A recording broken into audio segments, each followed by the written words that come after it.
minds and steady our hearts.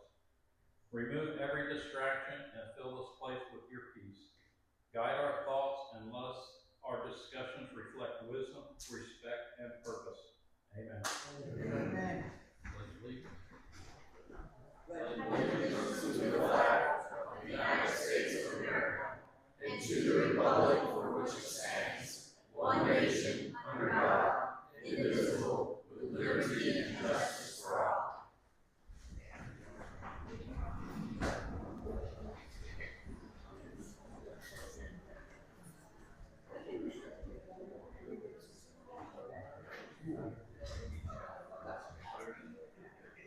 Okay, are there any additions, deletions, or modifications to the agenda? The only modification we have is to remove the stress budget 5-page 2025 rate summary to the first presentation to the commission.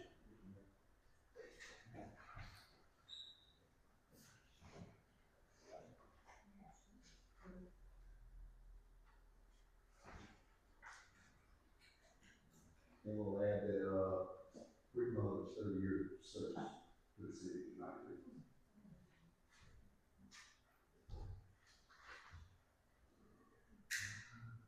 Is that going to be 7H? That's correct. Thank you.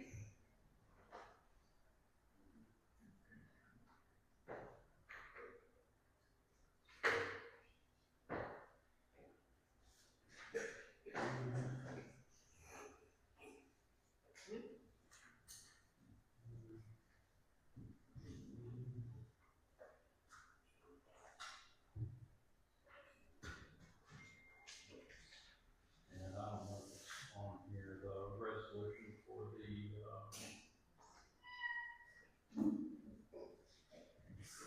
healthcare. Resolution that's on there. Is that on the updated agenda? I don't know. It's on electronic, it's not on the. Okay. Where was that coming in at?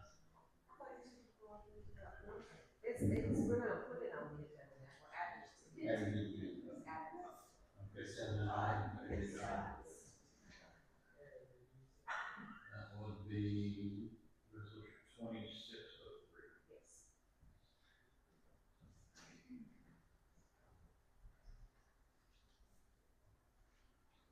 Oh, a lot going on. Any other additions, deletions, modifications? Not that we open up public forum. This time is for any of the public who would like to ask the commission any questions, or present any issues that we need to look into for the future, and we do not have to answer.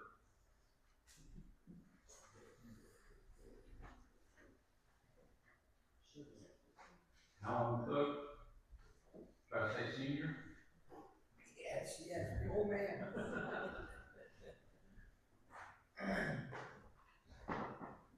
Alan Cook, 792 Oak Tree Lane. New chairman of the museum. That's what I'm standing here for. I want to update on you what we're doing with the museum. We had a meeting last week.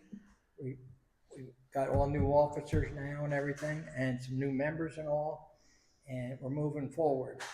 Now, instead of being open Monday, Tuesday, Wednesday, Thursday and stuff, for now, until I can get some more volunteers, we're going to be open Thursdays and Fridays right now.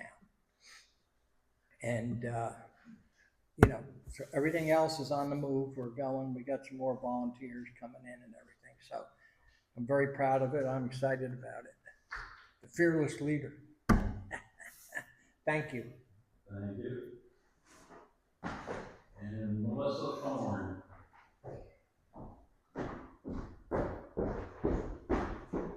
Good evening, Council. My name is Melissa Thorne. I'm running for District 1, Volusia County Council, but that's not the reason I'm here. I'm your neighbor. I'm from 1700 Salvador Street in D-Land. The reason I'm here to speak with you this evening is concerning toilet to tap. If you haven't heard about this initiative, your neighbors, Deltona, are imposing this on all of Volusia County, and what it is they've got funding from Tallahassee already, $2.5 million. They've matched it. They're going to do deep well injection. They're going to drill down into our aquifer and pump millions of gallons of treated sewage every single day into our aquifer. Now, you know that our waters are already compromised. The EPA says that 21% of our waters are compromised, and you've seen it because the grasses are dead in our lagoons. Our manatees are starving because there is no food. And now they want to inject this sewage into our aquifer, which we all pull our water from. We bathe in it, we brush our teeth in it, we drink from it, we feed it to our animals, our cats, and our children. We need to stop this, and so I'm going from city to city, and I'm inquiring that you would please consider doing an ordinance against this toilet to tap initiative. I've sent you all via email the petition just this morning. I have a copy here, and I will gladly give it to your city administrator or your attorney this evening. All you have to do is take the center part of the petition, cross out Volusia County, and put in City of Lake Helen, Cassadaga. You guys need to stop this. You have to be the forefront. The county just can't do it. The county is seeing to this initiative next Tuesday. They will be voting on it also. Daytona already voted on it, and they've all unanimously said no to this toilet to tap. Lake Helen needs to be the next ones to do it. I thank you all for your time this evening. God bless you.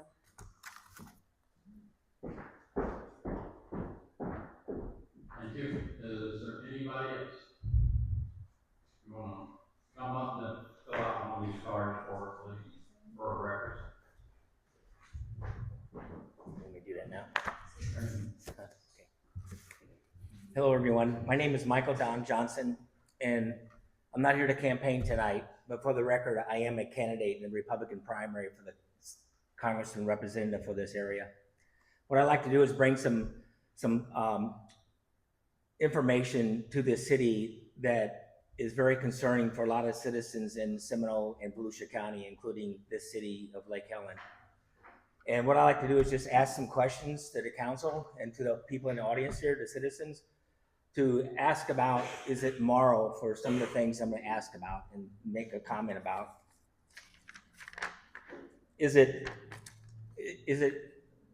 a bad thing if someone uses their political office to put in for Army medals?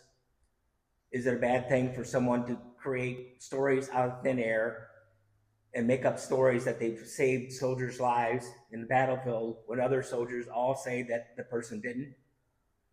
Is it a bad thing when a person has multiple IRS tax liens in the hundreds of thousands of dollars and tens of thousands of dollars personally in their life?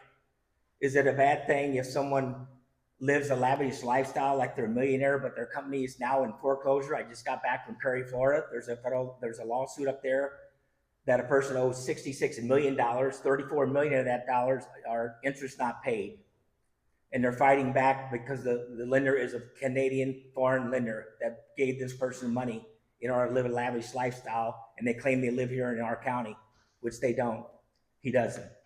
Is it a bad thing for a married man to beat up his mistress and she calls the Washington, D.C. police?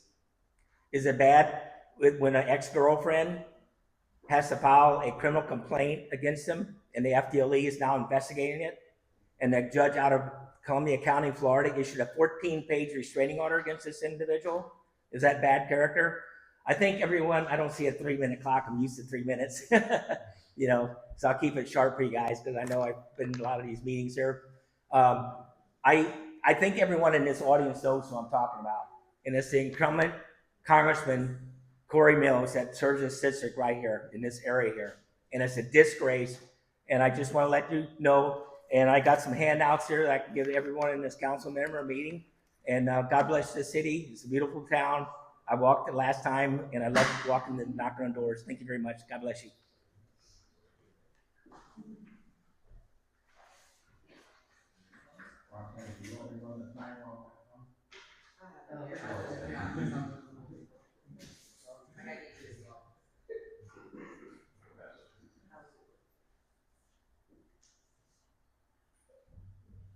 Anybody else?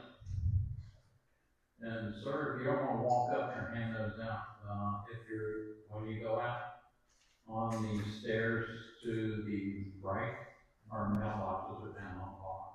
Okay, thank you, appreciate it, sir. Mr. Mayor.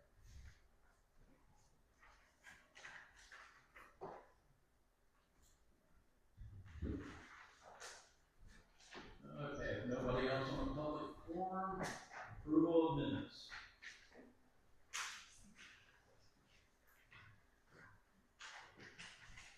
Anybody have any question on the minutes from January 8th?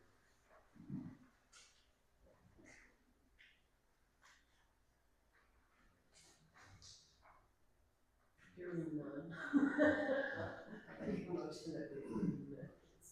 Second. Okay. Motion by Commissioner Bishop to approve the minutes, second by Commissioner Abshire. Any further discussion? All in favor? Aye. All opposed? Motion passes.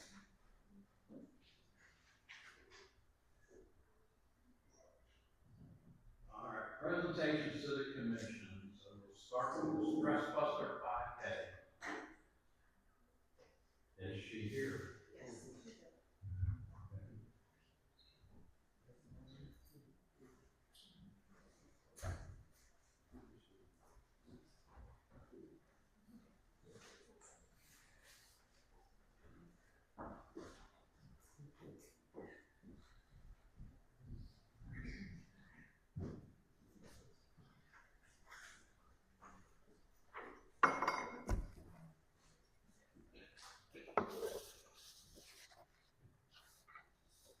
Good evening. Good evening, Commission and staff. You want to put your presentation? What was that?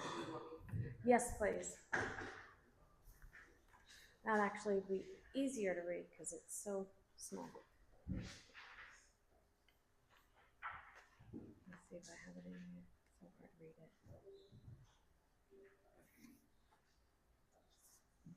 Okay, I'm Kelly Praska, and this is Chris Batista with Run for Our Cause. I've been the City of Lake Helen's race coordinator for the past 8 years, and I've really enjoyed it. I'm sure you all had received a letter on Christmas Eve that I had sent out regarding my retirement from this position. And if there's any questions on that, you can let me know. But tonight, we are here to present the information and the data collected for the past 8 years that we've done the 5K, and especially for 2025. Also, we have our final, what do we call it? A final invoice, and we have a proposal for 2026 for the race services. So just, that's so much better. It's hard to read it on here. So the 2025 race, we have always said we were going to get up to 1,000. Well, we were very, very close. We had 955 participants, and that is amazing. 8 years ago, we had 461. So to get to 955, that was a super goal. And we have been increasingly going up, except for you could see in 2020 with COVID, we had 550, which, as Chris could say, that's pretty good for a COVID run. And everyone wanted to get out of their houses then.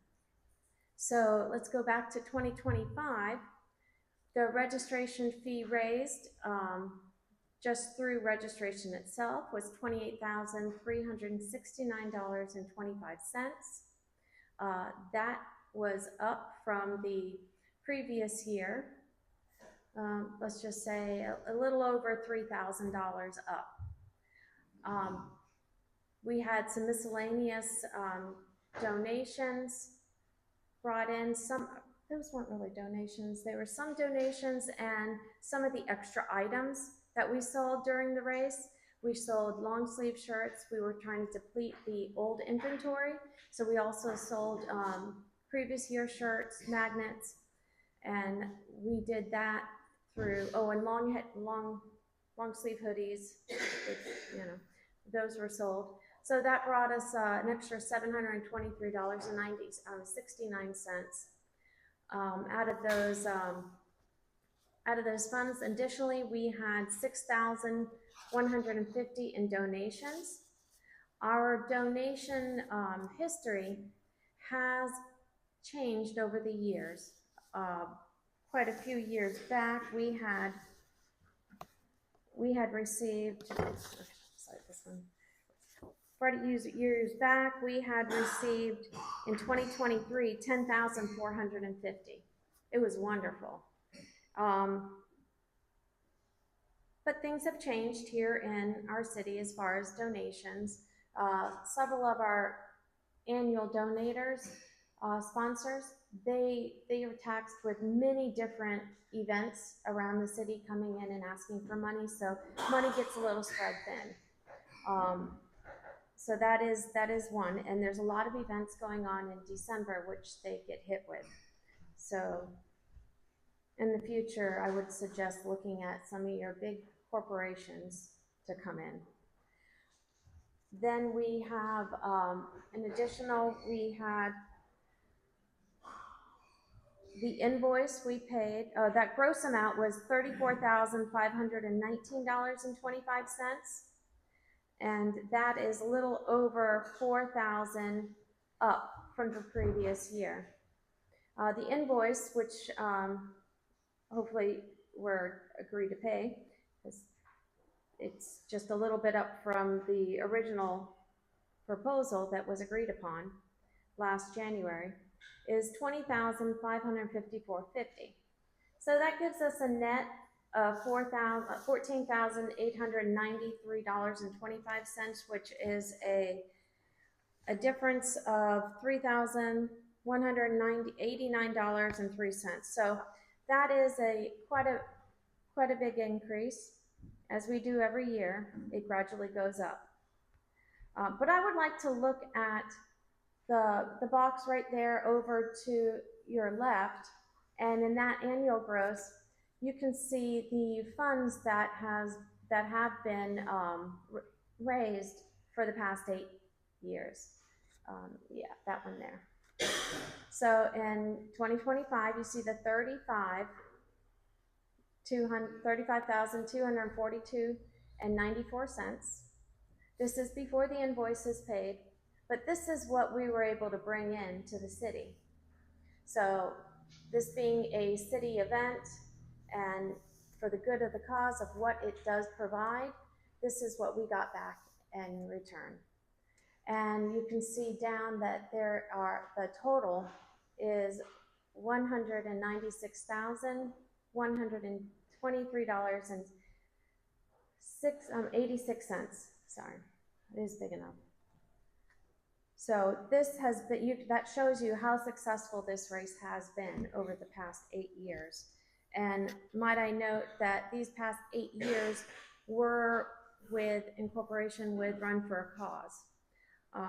2018 is when you came on board. Yes, Run for a Cause came on board. We had a very particular task at hand because Run for a Cause offers such a broad spectrum of what we need for the race. It covers the timing, it covers the merchandise, it covers the registration. I'm sure you can add into more of that, but it covers everything we need. And in 2018, I went and I got proposals for all different, from different companies, and nobody could provide the same services in an all-in-one, and especially at the rate that we were looking at. So it's a lot easier to have all your sources in one place, so therefore it runs smoothly. Therefore, I suggest to continue with Run for a Cause, because we've been very happy with it on the end of myself and the runners.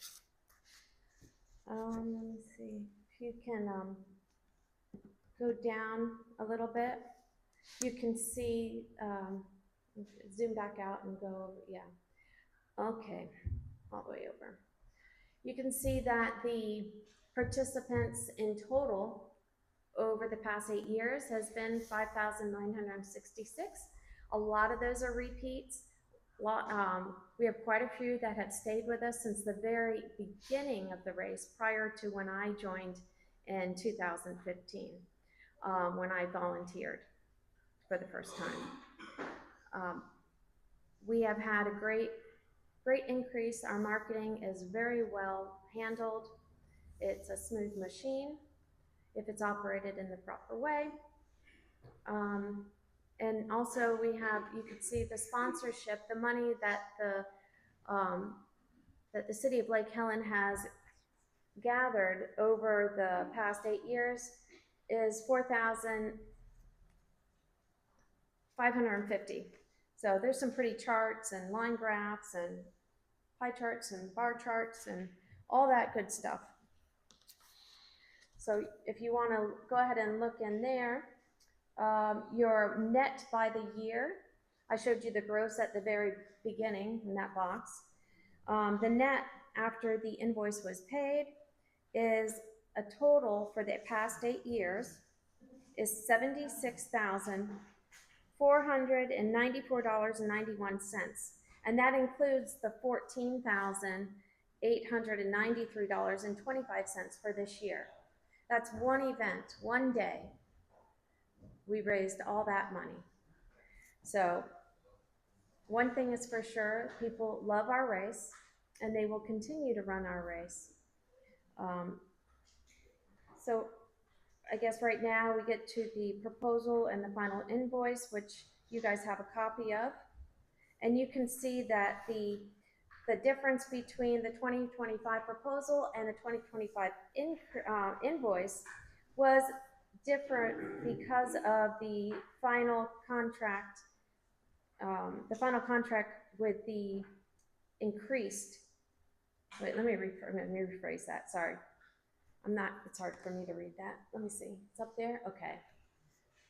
Yes, the proposal differs from the final contract due to the anticipated increase of race participants.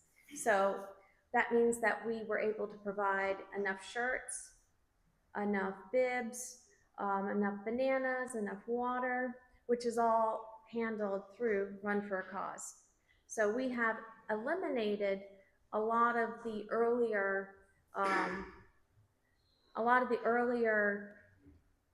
responsibilities from Public Works in the sense of having them come out on race day to bring out, water and help set up and the cleanup and all that, because that is handled already through the services of Run for a Cause. And then let me see what I have down there. So this data does not go all the way back to the inception because I do not have that information. I was missing information. There is more money that was handled and outside of the registration. I did not get the data from 2019. The city handled the sponsorship, on their own. So I didn't have any of that data, and there seems to be no record. Roxanne, you weren't able to find any records on it either. Okay, so we are missing some money as far as counting that. I just don't know where it was. I had, that year, I became a commissioner, and that task was decided to go to city staff, and then in December, I was asked to take it on at the last moment, so I didn't have all of the information. And prior to 2018, there was another race director that was used, and her information on 2000, I guess it would have been 17, I think it was 17, yeah.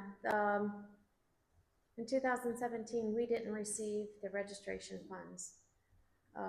She left with that money. So we just have our donations from that year. So if you, and I wasn't in charge. But that's why we have Run for a Cause, a very trustworthy company that handled our timing prior to taking over the responsibility as race director.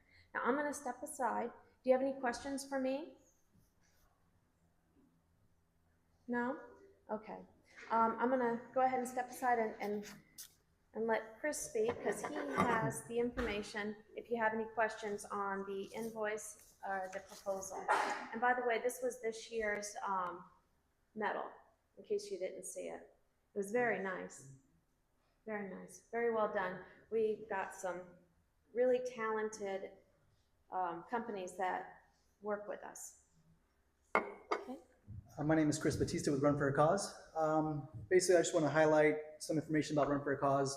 We're currently around 90 events a year. I'm local, I'm in DeLand, been in DeLand since 2006, and I'm a runner myself. And so this event has been really great to be involved in. I appreciate you guys hiring Run for a Cause to be involved. This event attracts runners, walkers from all different cities. DeLand has 170 participants that come to Lake Helen. Deltona had 119, Lake Helen had 119, DeBerry 69, Orange City 47. I can go on and on, but we have people all the way from Orlando an hour and a half out that come to Lake Helen, and they mostly come to Lake Helen because it's such a beautiful place and it's really quaint, peaceful. And so the day before Christmas and the name of the race really attracts them to come out. So when we do our email blast to promote the race, it doesn't take a lot for them to come out because they've enjoyed it year after year coming out. And so I'm really appreciative of you guys hiring Run for a Cause and being involved with it. And so I look forward to hopefully continue to promote this event year in and year out, and look forward to continue growing as well with you guys. I see the future continue going up 150 to 100 participants a year. We're currently in a boom and running right now where a lot of Gen Z are coming out to participate just to get that finisher medal, not necessarily run a fast time. But one thing I would like to highlight that we're potentially missing out on is someone that's focusing a lot of time on sponsorship, because a race of this caliber with over 1,000 participants could raise $20,000, $30,000 just in sponsorships. We have clients that only have 200 participants that bring in $30,000, $40,000, $50,000. But the one downside is that it is the day before Christmas, so that could discourage potential vendors to come out. But I would use this event as a way to promote other events that you have. And you can feel free to reach out to me and I can put that online. So if you have any other activities you have in the city that you want to promote, this platform with Run for a Cause is definitely the best way to bring more awareness to your other events. People love a good reason to come back to Lake Helen. If it's not just for running, it could be for other events. So hopefully keep that in mind when it comes to any other festivals or activities you have. It's a good way to keep them coming back, because the structure of this town is just set up so nice. It's not a cookie cutter Miranda home layout like some other cities around. There's some nice homes out here and the course is beautiful. I'm really excited that the road was fixed up so that the old course came back. The single loop really worked out well. And so if you have any questions with regards to any of the services we provide and the marketing or anything like that, feel free to ask me, but I look forward to continue hoping to help you guys out to continue to grow this race. I will add that this race not only brings people from all over Central Florida, but we get a lot of out-of-state runners that come home for Christmas, and we have from out of the country also. I think that our furthest one is in the Netherlands, and he's returned a few times. So it's a far-reaching race. Yeah, we have 17 from New York, 10 from Ohio, 7 from Louisiana, and I can continue going on. There's over 30 different states that are recognized here. Obviously, some of these people are coming to visit friends and family, but being that's an event gives us something special to come back to. And hopefully they come back and want to stay in Lake Helen in longer terms, and maybe even buy a home. So this is definitely a great way to continue highlighting your community and hopefully bringing people that are going to be great taxpayers and continue, making the Lake Helen a beautiful place to live and stay and just check out. So, and one thing I like to highlight as well, some of our clients are Orlando City Soccer, American Lung Association. We have 4 Thanksgiving Day races. So when I say about promotion, we promote you guys through all our different events. We have 2,500 that participate at Oviedo Mall, 1,000 Daytona Beach, 1,500 Omni Resort. So, we do our best to continue providing as much value to our clients as possible. So if you have any questions, I'm here for you.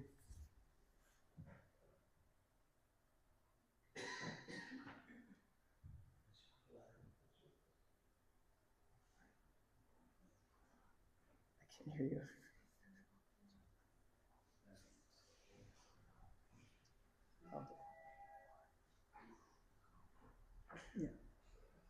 Yeah, being that Kelly is stepping down from her position, one line item that's been added is using West Volusia Runners as a source of taking on some more responsibility in some of the areas, because it's getting harder sometimes to get volunteers to cover different aspects. And I understand the limited resources that Lake Helen has. Sometimes the police can't cover every section, and using West Volusia Runners might be a great source to cover some different locations on the course that the police couldn't.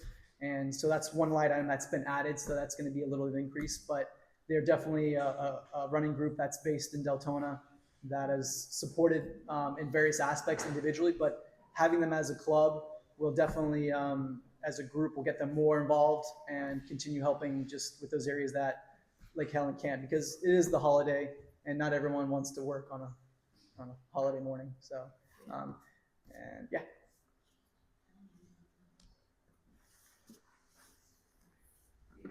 Thank you for your information and the update. It's very informative. And we appreciate everything you do. Hold on there a minute. I got something.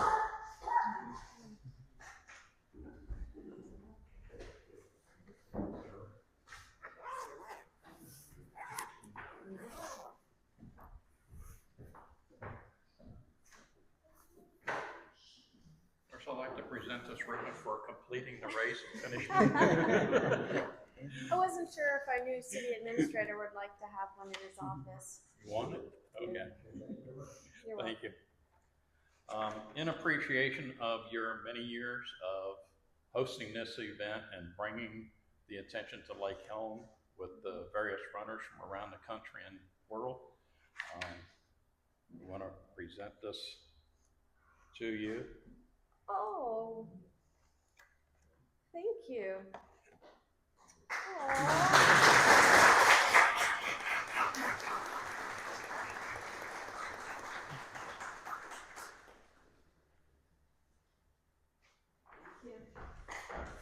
Thank you so much. You're welcome. Oh. And I got to catch up with you. Yeah. Thank you. Unexpected. Thank you so much. I appreciate that. Thank you for your service dedication to our event. Really adds so much for community. And for 10 years of doing it and 8 years of leading it, it's tremendous. Thank you so much. I look forward for the race to continue to succeed. Maybe I'll run it, like fully run it, like not just running it and stopping and thanking everybody along the way and taking selfies, but like really get into it. Thank you.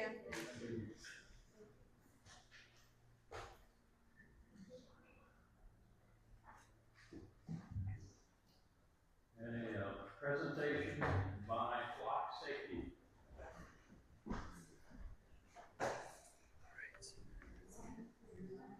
All right, there we are. Mr. Mayor, members of commission, as well as administration, thank you so much for having us this evening. My name is Kerry McCormack, and I'm on the public affairs team at Flock Safety. I know we're here joined with Chief, and my colleague Jake is here with us as well. Chief, did you want to say anything at the beginning, or just be okay? Great. So I wanted to run through a brief presentation about our company, what we're presenting here tonight, and then we're happy to answer any questions that you all have. So just next slide, please. Thank you so much. A brief overview of our company.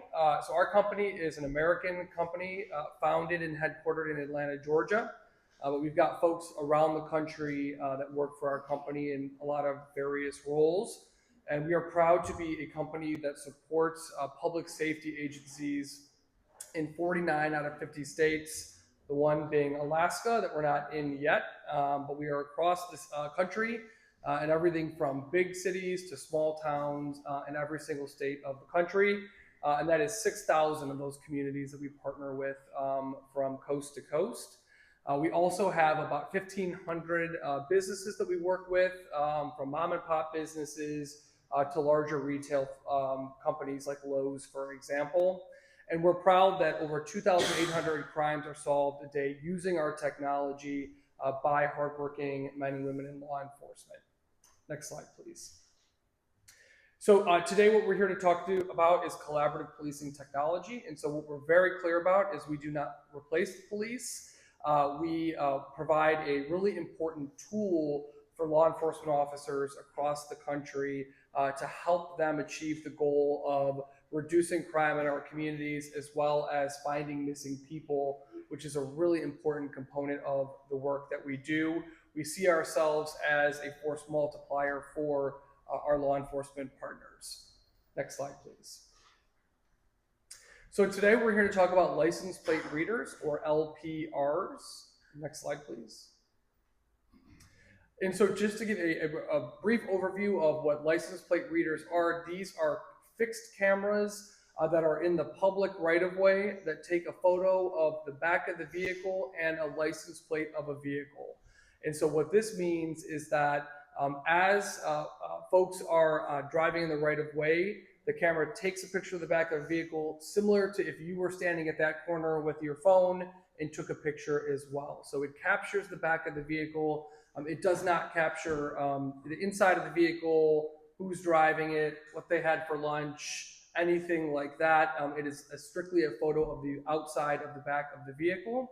And why this is important is it really helps officers hone in on really important information. So the way it works is your agency will put a plate into what is called a hot list, or it could be a part of a statewide or national hot list. So why would a plate end up on a hot list? A plate would end up on a hot list if it is connected to someone who has committed a serious crime. So we see frequently connected to homicide, felonious assault, really important crimes like that. Or it can also be connected to either an amber or a silver alert. So an amber alert would be a missing child, which we see unfortunately across the country, or a silver alert that relates to a senior citizen that potentially has cognitive challenges that may have left the house and the family is looking for them. So if those plates connected either to a crime or to a missing person pass the camera, your PD is then alerted, hey, the vehicle that you uploaded into the hot list just passed a camera in our community. If you are not on a hot list, no alert goes to PD. The PD does not know about it. So the only plates that will alert your police department is if they are connected to, again, some sort of crime or a missing person. Next slide, please. So this explains what we just talked about. The camera takes a picture of the back of the vehicle. So yes, it does capture the license plate, but what Chief can tell you is, unfortunately, sometimes folks that commit crime, they'll switch a plate out, they'll take a plate off, they'll put a temporary tag on, things like that. So it also can capture the type of the vehicle, the color, those types of elements that, again, if you took a picture of the back of a vehicle, that you'd be able to see. Next slide, please. This is a fancy slide to say it works in the dark. So it works at night. The cameras are equipped with night vision. We know that sometimes folks that have committed crime or that are missing will travel at nighttime, and so the cameras do work in the evening. Next slide, please. So one of the components, we're proud that 6,000 law enforcement agencies across the country use our technology every single day to reduce crime and find missing people. We also understand that privacy and transparency is a core value of our customers and of communities across the country. And that is why we've built in really stringent guardrails as well as local control into the system that we'll talk about here in a minute. Next slide, please. So here again highlights the built-in characteristics of transparency as well as security. So 100% of the data, so the photos of the back of that vehicle, are owned by your community. That is inked into your contract. So that information is owned by your community. Our private customers, so that mom and pop or Lowe's does not have access into law enforcement databases. Only law enforcement have access into that. The data or the photos, they are hard deleted after 30 days. So when the photo is taken, it is encrypted, it is scrambled from the moment that photo is taken, and then after a 30-day period, it's hard deleted. Why is that important? It's important to maintain it for 30 days so that your police department, as well as partner agencies in the area, have a window of time as they are investigating a crime. So we know that sometimes, let's say a family's on vacation and a crime happens while they're away, they're not going to know about it right away. Or let's say your PD is investigating a case and some new lead comes, right? So not every component of an investigation into a crime is known on day one. So that 30-day period provides enough time for the PDs to find that information useful, while also having a hard cutoff, so the data isn't sitting in your cloud into perpetuity. So again, that speaks to that balance between privacy and also being a tool for your officers. As we talked about earlier, there is no access to personally identifiable information. So that is who's driving the vehicle, their BMV records, there's no access to any of that information.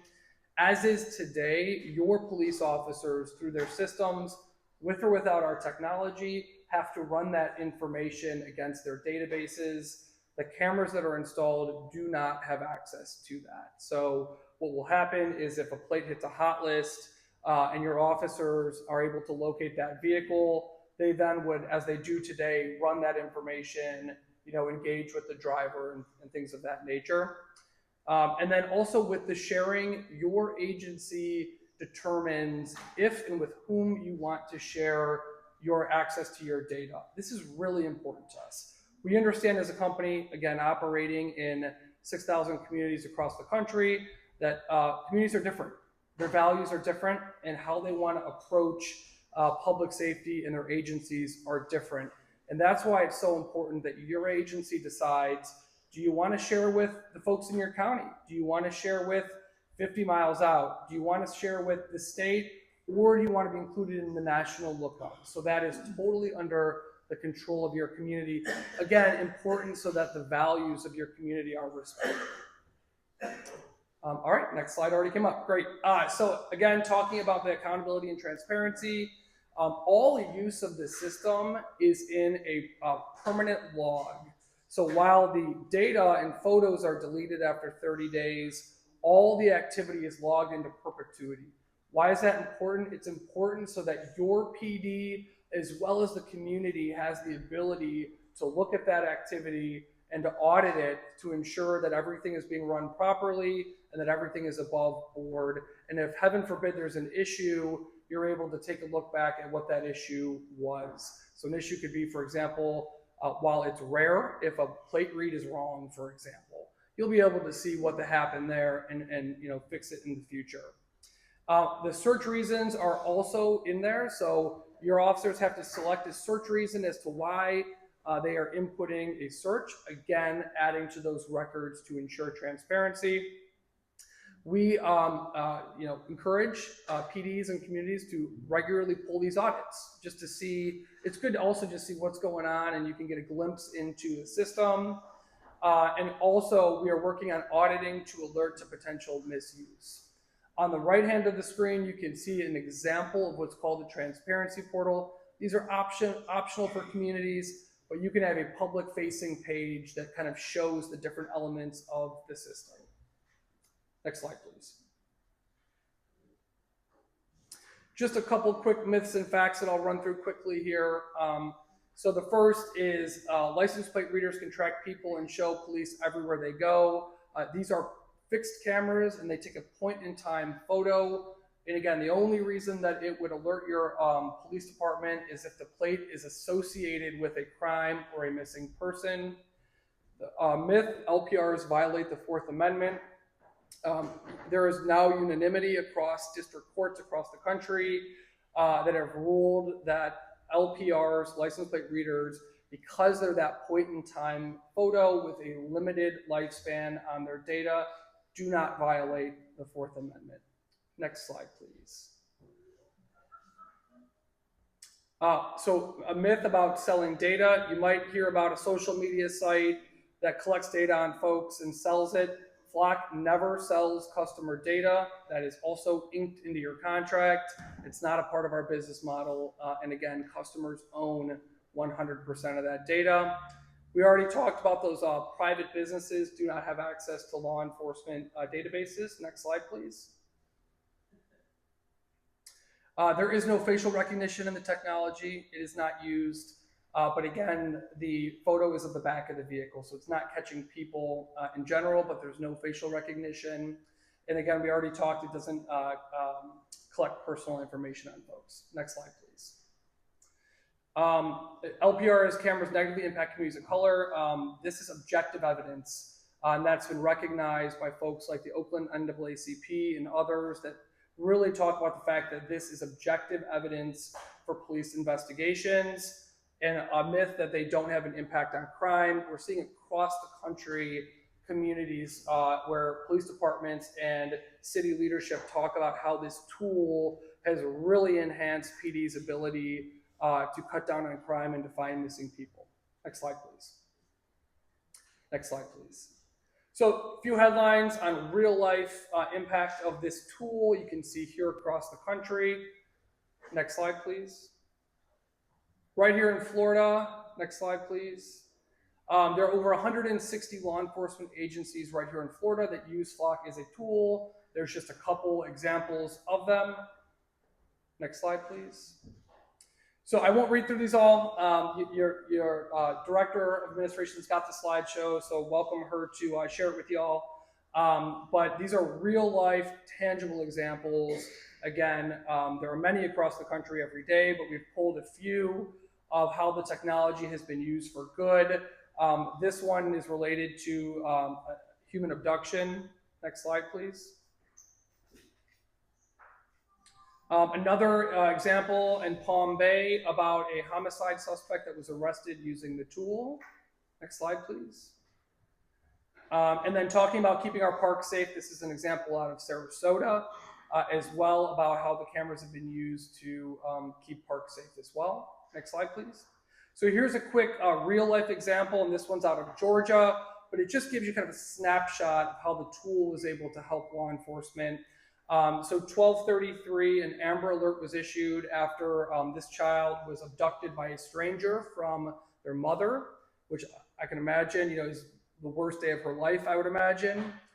1:01 p.m., a search was conducted on our system by an individual that saw the vehicle. 2:30 p.m., the vehicle in question was located. 5:03 p.m., officers found that vehicle and performed a stop.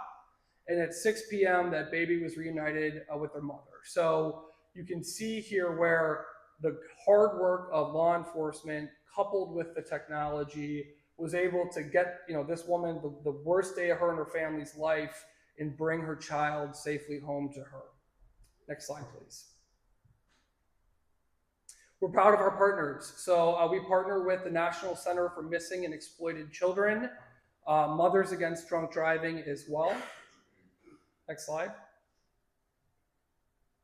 And as I noted earlier, we've been recognized by folks like the NAACP for commitment to objective evidence in law enforcement. Next slide, please. So just as a recap, we're proud of the work we do to support law enforcement every single day, not only to fight crime and find missing people, but also to ensure that your community's values are locked into the day-to-day use of this product and that there are privacy protections built in to also protect the privacy of citizens. Thank you. Just to update your information, there was a mother and a daughter killed in Ocala, and her ex-husband was caught in Georgia. They tracked him using LPRs. Georgia police went to pull him over and kill himself. Oh. So they didn't get arrested. But, okay. Thank you. So yeah, the system does work. I believe it was Channel 6 either today or yesterday had a thing about the LPRs around the state of Florida. They were particularly looking at one small town, and they also did an interview with someone else that does a online program, and they showed a map where every LPR was in that county area, and there were thousands of them. And then they showed the state or the one they showed across the country, they're all over the place. So yeah, they are effective. And the question that they had was the security of them, the personal information security and stuff like Yep. that. Absolutely. Anybody else got anything? Chief, did you?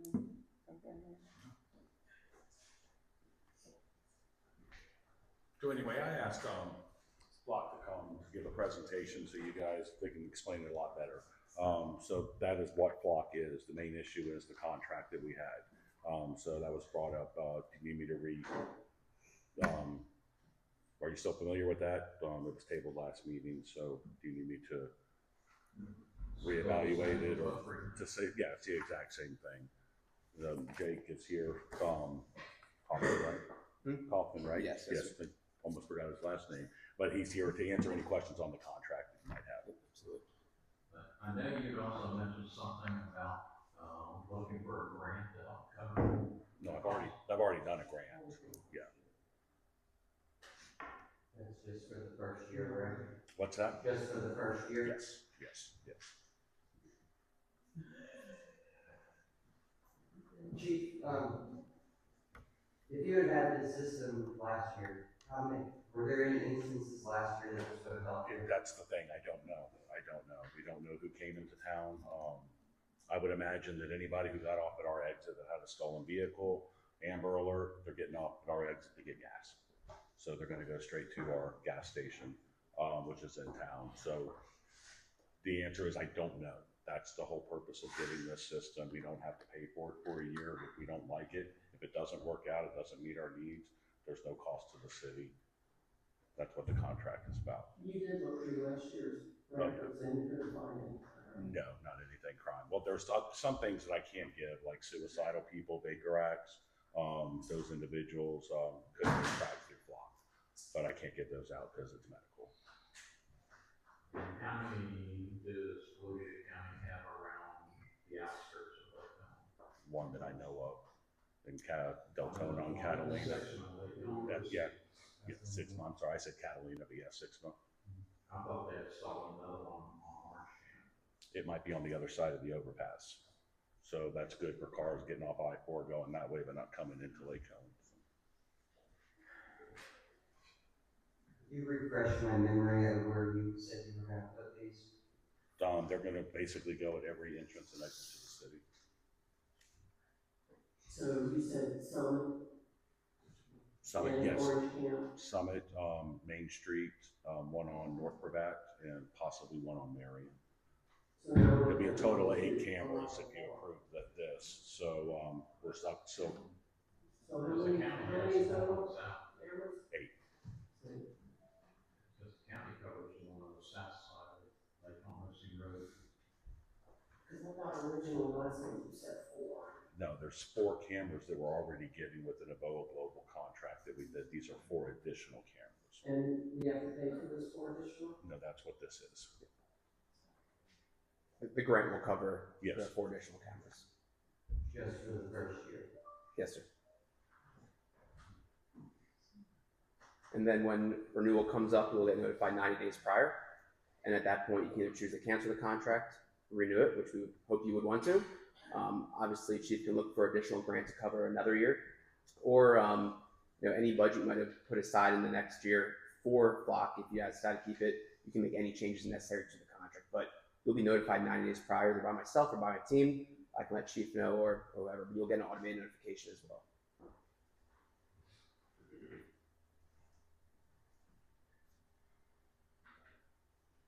Anybody else ever got any questions?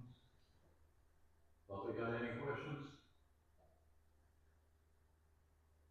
Anybody want to make a motion?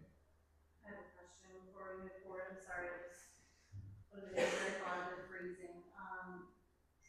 So it's my understanding that next year, if we decide to move forward with this, Mhm. the next year's bill will be 20,000 plus that we would need to budget. Yes, and I brought that. Because I do see the contract total is 27.4, but I don't know if that's including the installation or if it will continue to go up. So on this contract, we waived installation actually, so it would just be 27, it'd be 27.4. Okay, so then next year it would continue to be 27.4, or is there some kind of multiplier? Yeah, it would continue to be 27.4. Obviously, I don't have a crystal ball seeing if prices will change, but there's been no discussion of any price changes at all. So you can estimate 27.4 for the following year. And as I mentioned too, at time of renewal, you can either cancel the contract, make any changes necessary. So if you want to reduce what you have today, just so you can keep some flock in the area, you can do that as well. So it's up to you and the community to decide what you want to do with the contract once renewal comes around. But for the first year at least, the grant will cover the entirety of it. Okay. Yep.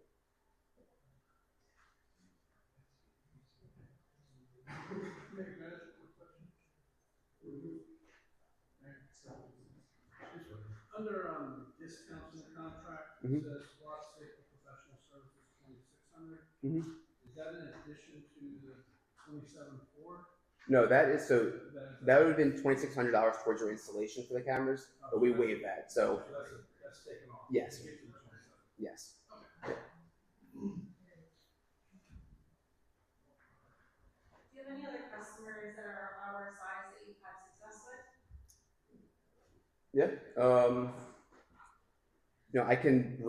I can send you over a list of customers that we have within your area as well. We've had success with.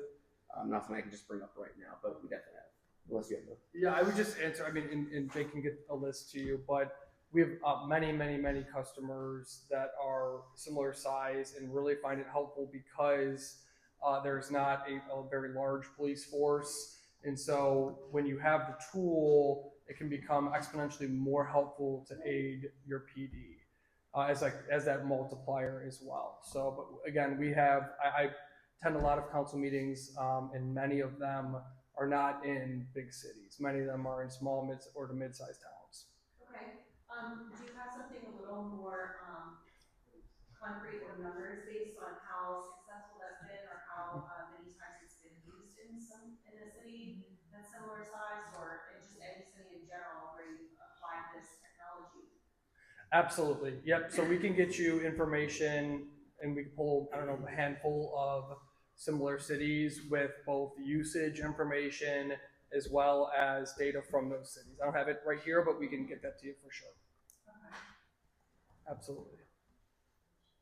But I just, add that last year alone, we had 925 customers either join or re-up with Flock. So, and as was noted, we have to prove it works to you.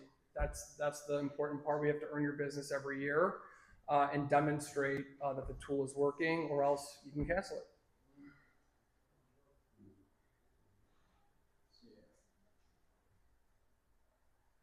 That number was for 2025, so?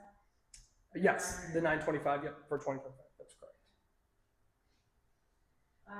This question is for Scar Attorney. Do you have any legal concerns in regards to this, or any concerns at all that we should be cautioned, or is there any take on it that you have before we? No, I think the key thing is that you have the right to not budget for the money next year and cancel the contract. And I think the contract also gives you the right to terminate in 30 days notice. So it is a terminable contract if the process doesn't work out or issues come up. Okay. Perfect.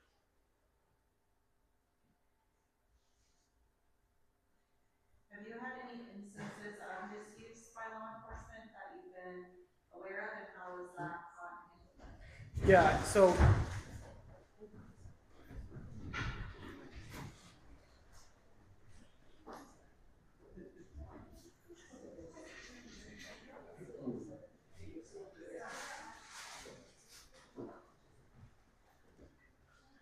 I think she's okay. Is she all right?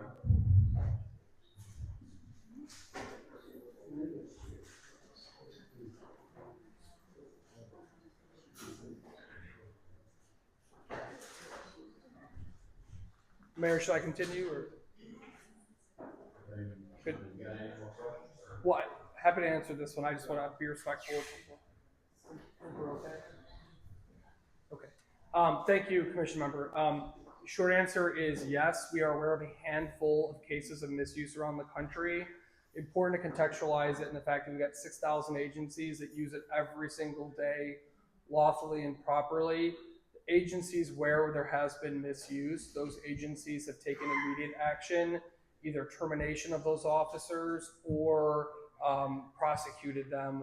But importantly, all of that use is permanently logged, so they're able to see that. So, you know, the vast majority of agencies across the country, hardworking law enforcement officers, you know, use it properly for law enforcement purposes. Few and far between cases that have come up, those agencies have dealt with them immediately. And again, because there's that permanent trail, you're able to identify that. And I would also note what's an important part of the system is you're going to have an administrator who is going to be trained, which probably chief, I'd imagine, is the main administrator. And, you know, they will be responsible for, you know, managing access and things like that, but just those few folks in the department that are granted access. So, you know, everybody, you know, do not have access. It's a law enforcement tool. So access is limited. There's a permanent audit trail. And in the few cases where officer misuse has happened, which is not just, you know, just our technology, unfortunately, very few people, but some officers do the wrong thing. And when that happens, we do encourage those agencies to either, you know, deal with them professionally or legally, depending on the situation.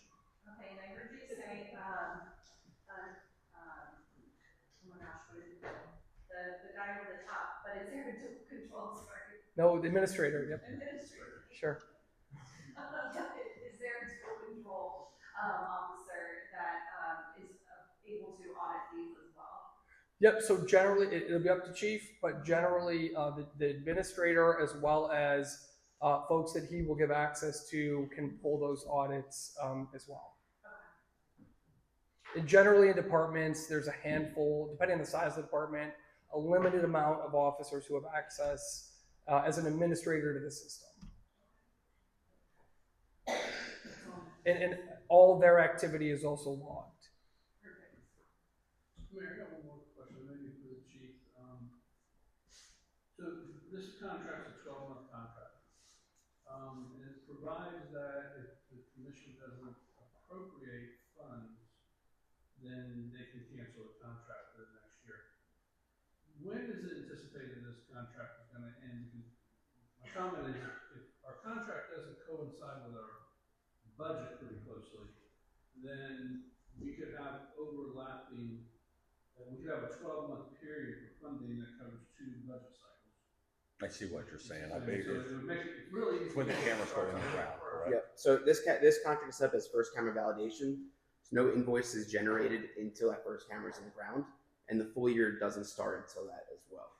So when are we anticipating starting? So from time of signature to time of cameras in the ground, depending on different permits, maybe DOT, city, county, the average lead time is 3 to 5 months. Okay. So if the commission was to approve this tonight, let's just say we started March 1st, you're looking sometime in April, and starts. And so that still raises the question, we have a budget for it this year, but we have a grant in place that pays for the first year. Correct? Okay. But the grant's not 100%. There's still requirements that have to be done. However, if we don't get the grant funding, we don't have that. Yeah, at any point during this contract with that non-appropriations clause, you can cancel it even before the renewal comes up. So let's say it starts April 1st, hypothetically. So we're going to get into April 1st of 2027, and we need to know whether or not we're going to appropriate funding to renew the contract for us to be able to get out of this contract in April. We don't start our budget hearings. Now, if we're not happy with the service, that's one thing. But if the commission doesn't provide funding, that's not going to be done until officially October 1st, when we're pretty close to when they adopt the budget. We ought to maybe just give some thought to that, make sure that when it comes up for renewal, we know we're not gonna budget for. I see what you're saying. So So, you're, there's the timing aspect of it. so if it's an issue of getting closer to budget time, would it be wise to just say we'll just install them in, let's say, June? That way you it'll can get more pick time. your, You'll have kind of an idea of where your Yeah, budget's going to be by That's then. really more of an administrative question, and, because I'm not involved in the budgeting process, and then we're gonna know. But just wanna make sure that when this comes up for renewal, the commission is well enough into the budget process to say, hey, we can't fund this year, so they have the ability to figure it out. That's basically what I'm talking. and when it comes to the installation, you do have the ability to say, hey, we need to hold off installation until this time, so it does line up with that for you as well. So we do have the flexibility there. And then if you know, let's say you are going to renew, you're not sure if the fund's there yet, with the NA clause, that's built into the contract regardless of me putting it on the special terms there. We just customize it for Lake Helen. Let's say you choose to renew, but for some reason during that time with budgeting, you don't have the funds for it, you can still cancel it within that renewal time. Okay. Yep. All right. Even after it renews, you can cancel it with a non-appropriation clause. Yeah, so you can, it can still renew, and then when it comes to the budget time, if the budget is there, you can cancel it. And that's built into the terms and conditions that are in every contract with us. All right, maybe I get it. Is there a fee for removal or cancellation? Nope. No penalty. Nope, no penalties at all, that's built in.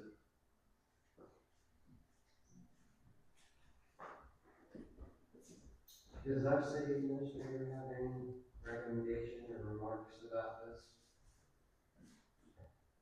My only remarks is the fact that, you know, my only concern is the grant to be completed, and once the funding is there, then we need the person that the commission wants to do so.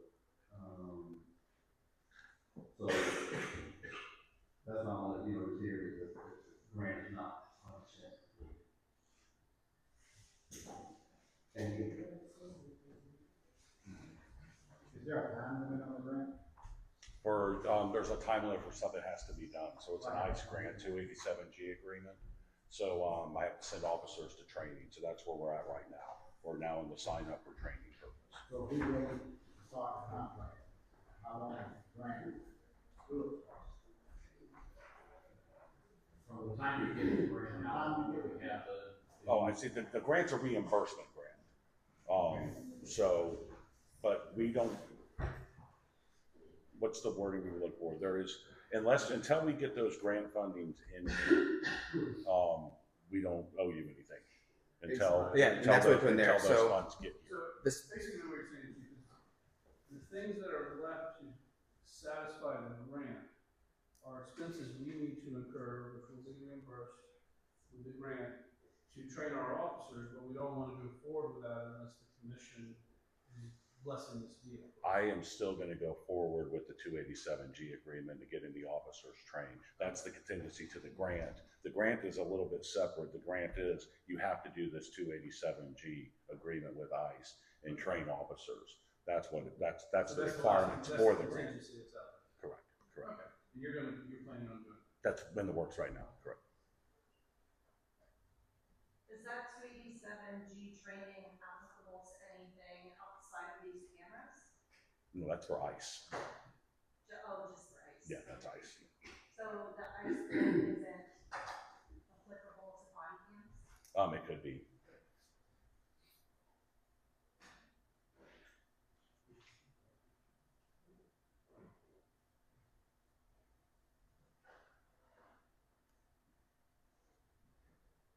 It's a dead air space. If anybody doesn't have any questions, they want to make a motion or let it drop or what?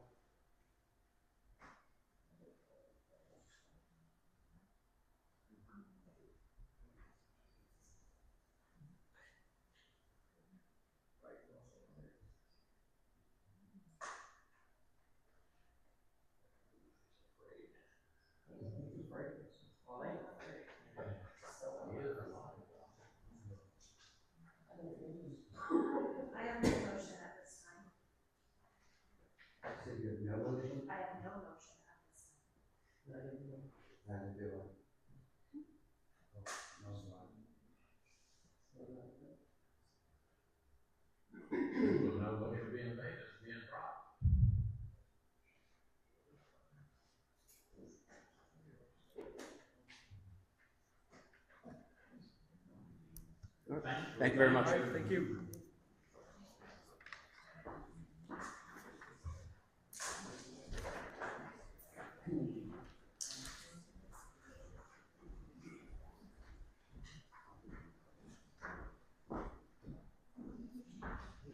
Our next presentation is from Halifax Health and the expansion program that they have going on. Mr. Mayor, before we move on to that, I just wanted to see if we could circle back. I think that, Mrs. Presto was presenting a contract for approval for next year's Run for a Cause, and I didn't know if we needed a motion on that, here tonight, so they could move forward with planning. Does he need a motion on that, run for a cause for 2026 or 2020? Yeah. Yes, you have to make a motion and approve it in order to Go forward. go forth in the contract. Would it be appropriate to make a motion? Sure, we'll go back and get that handled now. Okay, I'd like to make a motion that we approve the contract that's presented for Run for a Cause.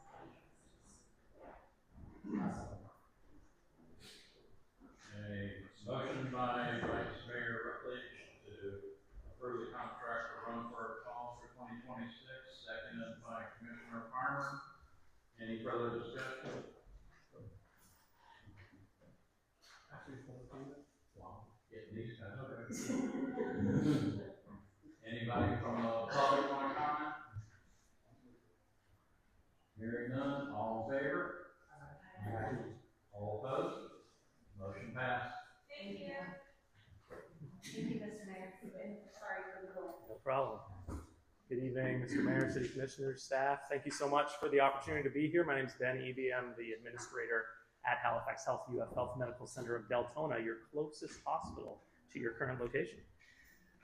So wanted to give a few updates on who we are as Halifax Health, a bit of history, how we came to be in West Volusia, and some of the exciting enhancements that we're making at the Medical Center of Deltona currently. So our mission as Halifax Health is to be the community healthcare leader, and we do that through the exceptional talent of our staff that we have. We hire the best, and we use our staff to provide excellent patient-centered care, and we do all of this in a way that's financially sustainable so that we can continue to be here for another 100 years.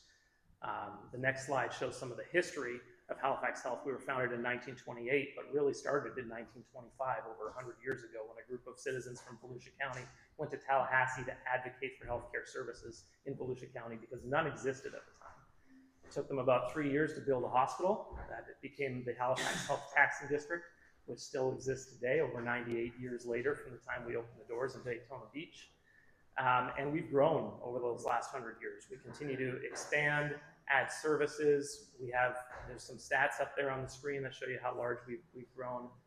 The next slide shows some of the achievements that we've made. I won't go through them all, but every category here is the highest level of care provided in Volusia County in each of these categories. And while a lot of these are in Daytona Beach currently, we're working to expand in West Volusia to provide all of these services here over time. Some of them were there already. The next slide shows the specialties that we have. So everything in the left column are current specialties that we staff from Halifax Health. Everything in the right column are specialties that we staff in partnership with UF Health. We're bringing some of the best services here through our partnerships with UF Health. Just last year, you can see the number of patients that we touch. So the number of emergency room visits in all of our hospitals, how many patients we admit, how many surgeries we do. One thing I like to highlight is the uncompensated care. We provide over $40 million at cost to the residents of Volusia County in uncompensated care, and even more than that in unfunded and subsidized programs that we offer, because that's what's needed by our community. The next slide just shows a couple of awards that we won in stroke care. And then the next slide is our 3 locations. So Daytona Beach opened in 1928, Medical Center of Port Orange opened 20 years ago, and the Medical Center of Deltona opened our full-service hospital 6 years ago from last week. We just celebrated our 6-year anniversary, and I'm happy to be here. But the next slide shows how we provide so much more care than just inside the walls of our hospitals. We have primary care locations, pediatrics, express care, inpatient, outpatient rehab. We have a 5-star home health agency, and we have the top-rated, most recommended hospice organization in Volusia County and all of Central Florida. So if anybody you know needs hospice services, make sure you ask for Halifax Health. We're the best. A lot of new things that we're expanding right now. We added a new floor of Brooks Rehab in Daytona. We expanded to and added a neuroscience center, which is the first of its kind in the state of Florida, where all of the neurosciences are cohorted into one location. So you don't have to go to different places for different consultations. It can all be done in one spot. And we added a couple new surgical specialties last year also. We also built a couple of new freestanding emergency departments on the next slide. One in Port Orange and one in Daytona, and we're looking at other opportunities to expand services with freestanding emergency departments in other locations. Now, West Volusia. About 10 years ago, we were asked to come to West Volusia to add a choice in healthcare, and since doing so, we have seen over 155,000 patients in our emergency room in Deltona, admitted over 12,000 patients, and done over 9,000 surgeries. And all of those specialties that we have in our Halifax Health system, we are working to bring to West Volusia. The goal is that patients in West Volusia never have to leave West Volusia. That's not true currently. Currently, if you come to Halifax Health, there's some specialties we don't have, and you have to go to Daytona. Or if you go to one of our competitors, you end up in Orlando.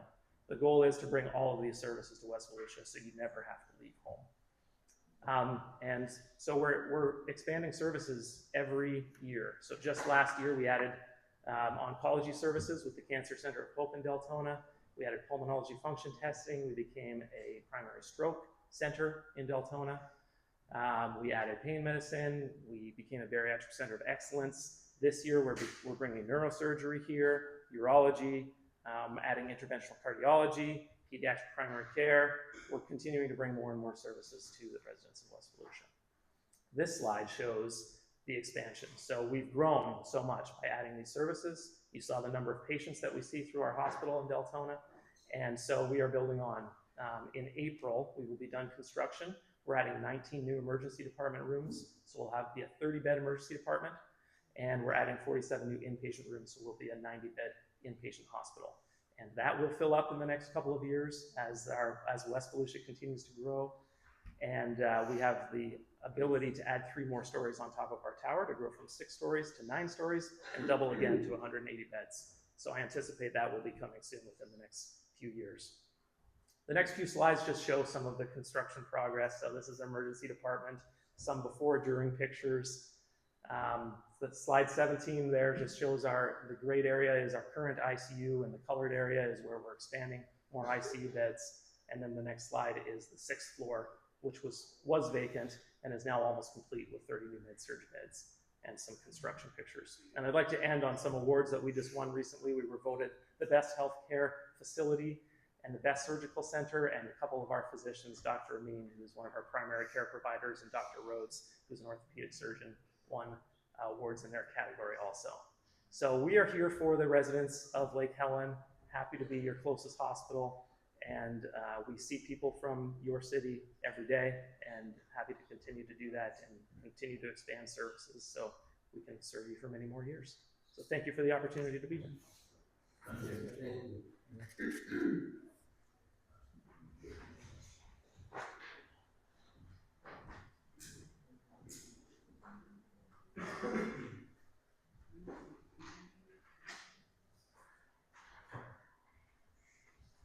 Okay, our next one, we got some proclamations. There's and just to let everybody know that on the National Registry there are 13 commemorations for the month of February, and we're only doing 3 of them. But and these 3 are actually listed on. But if anybody wants to see what they all are, February, March, April, there's quite a few of them. No, but I can make a copy for you. I will. It doesn't include the state. And it doesn't include all the ones. I do make them all. So our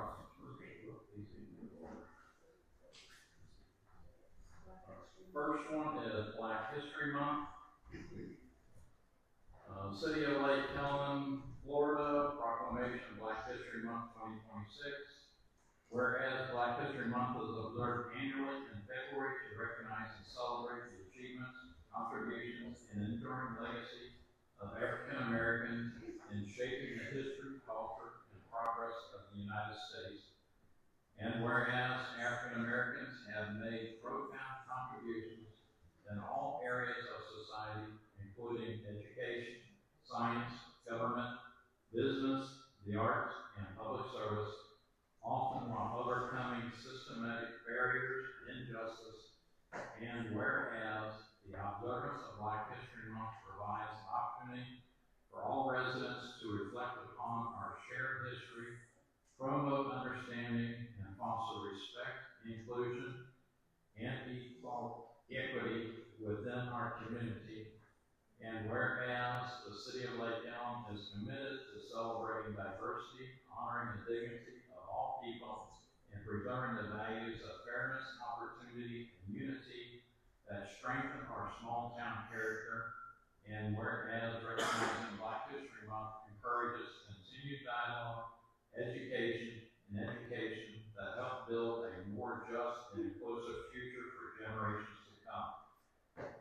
Now therefore be it proclaimed by the Mayor and the City Commission of the City of Lake Elm, Florida, that the month of February is hereby proclaimed as Black History Month in the City of Lake Elm, and all residents are encouraged to observe this month through reflection, learning, and community engagement.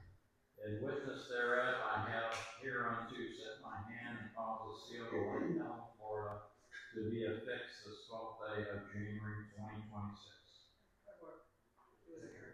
February 2026. Well, that's January. So before I sign it, you're going to change.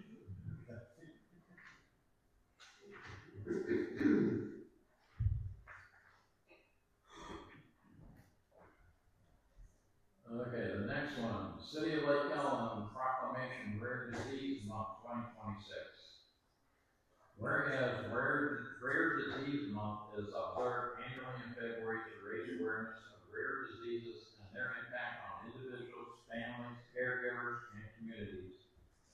And whereas a rare disease is defined in the United States as a condition affecting fewer than 200,000 people, yet collectively rare diseases affect more than 30 million Americans, including many residents of Florida. And whereas more than 7,000 rare diseases have been identified, the majority of which are serious, chronic, progressive, and often life-threatening, with many lacking effective treatments or cures. And whereas individuals living with rare diseases often experience delayed diagnosis, limited access to specialized care, significant financial burdens, and a need for ongoing medical and community support. And whereas raising public awareness and encouraging education, research, and advocacy are essential to improving early diagnosis, advancing treatment options, and enhancing quality of life for those affected by rare diseases. And whereas Rare Disease Month provides an opportunity to recognize the courage and resilience of individuals living with rare diseases, as well as the dedication of their families, caregivers, healthcare professionals, researchers, and advocates. Now therefore be it proclaimed by the Mayor and the City Commission of the City of Lake Elm, Florida, that the month of February is hereby designated as Rare Disease Month in the City of Lake Elm, and all residents are encouraged to increase awareness, show support and compassion for those affected, and promote understanding of rare diseases within our community. Adopted this 12th day of February 2026.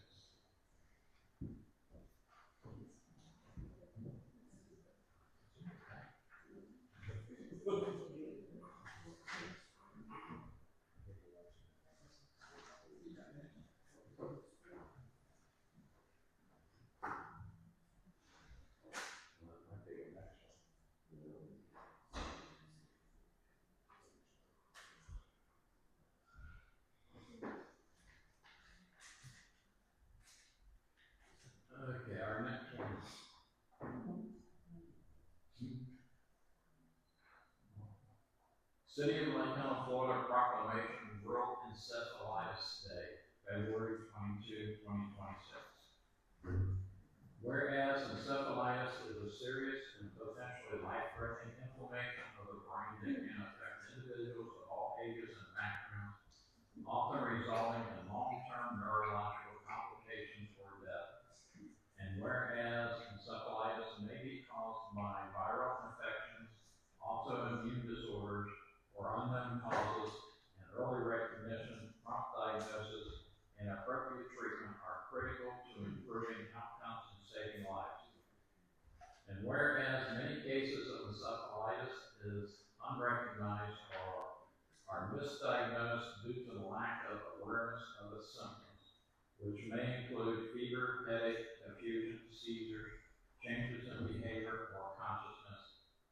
And whereas World Encephalitis Day, observed annually on February 22nd, is dedicated to raising global awareness, supporting patients, survivors, caregivers, and families, and promoting education, research, and advocacy related to encephalitis. And whereas increased public awareness and community education can help reduce delays in diagnosis, improve access to care, and support those affected by encephalitis and related neurological conditions. Now therefore be it proclaimed by the Mayor and the City Commission of the City of Lake County, Florida, that February 22nd, 2026 is hereby proclaimed as World Encephalitis Day in the City of Lake County, and all residents are encouraged to join in recognizing this day, learning the signs and symptoms of encephalitis, supporting those impacted, and promoting efforts to improve awareness, prevention, and treatment of this serious condition. In witness hereof, I have hereunto set my hand, cause the seal of the City of Lake County, Florida, to be affixed this 12th day of February 2026.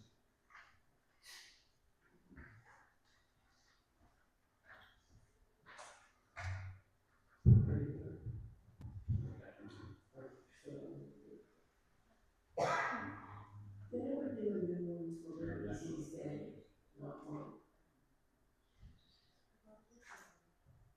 No, we did the one for the whole month. I mean, not that, I guess it doesn't matter. Well, yeah, it's Rare Disease Month. It's Rare Disease Day. That's Rare Disease Month. Encephalitis is just one thing.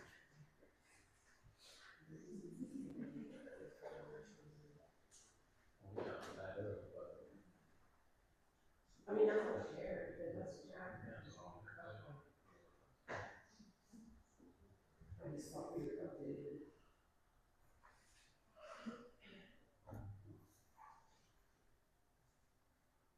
Like I said, there's so many different things from. That's what I thought. I just was thinking I'm losing my mind.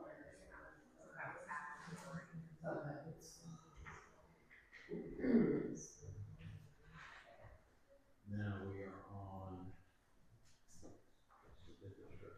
National Night Out presentations.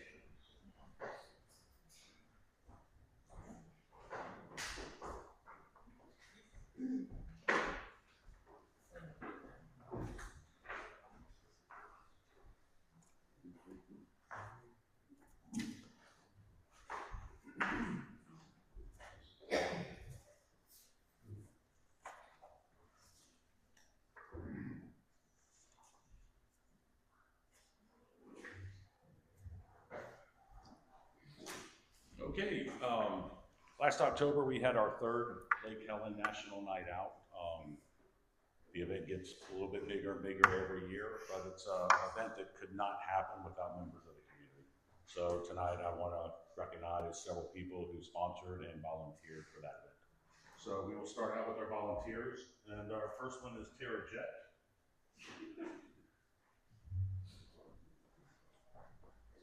Chris Andrews, you can also come up. You guys come as a pair.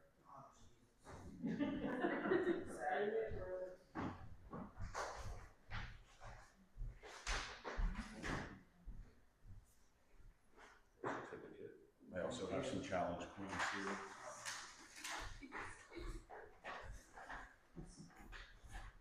This is the police department's challenge queen.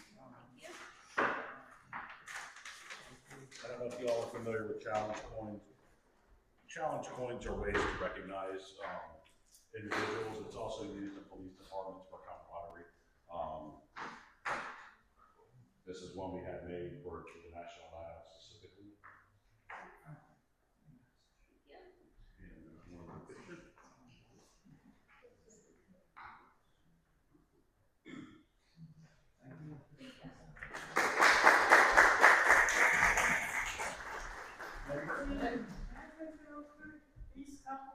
They just got engaged. Did they really?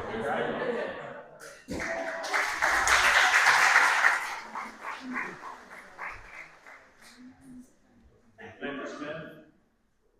You, Linda Smith, you? Can I bring her with me? Okay, yes, you can. I can't tell them apart. They come as a pair also.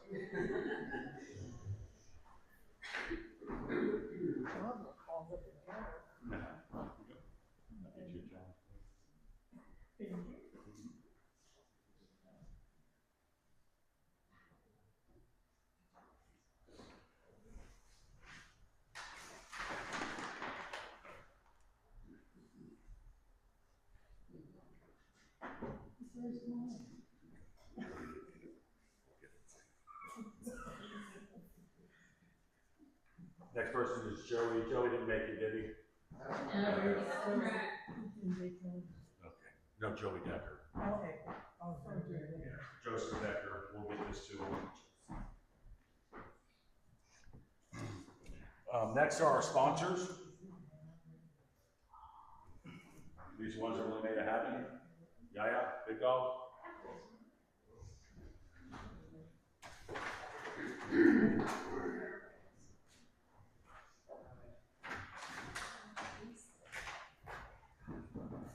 Oh, look at that. It says on the back here, it says don't eat water. And it was real big on the other one, so whatever that means. Thank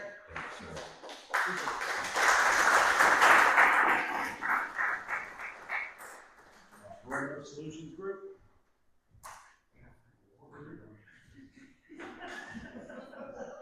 She's not here anymore. We'll get that to her also. Gas Plumbing Services Incorporated. They went home. I'll get this to them. A First Class Aluminum. Bill JC not here. Black Market Barbecue.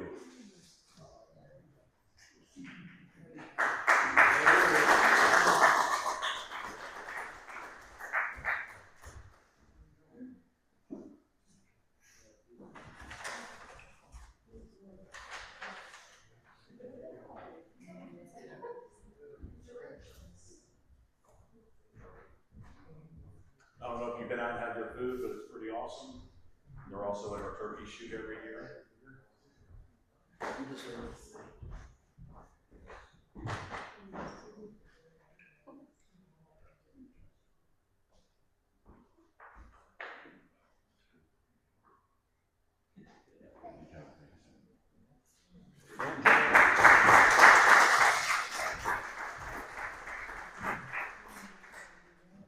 And General Underground.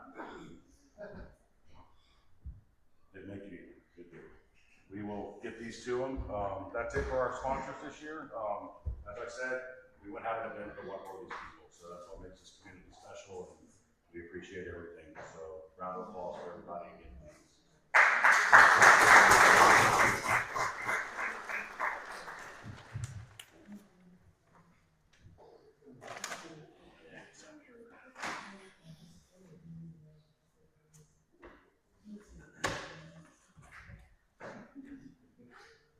And I would like to personally thank you for moving it to the cooler months instead of having. Oh yeah, August is not definitely.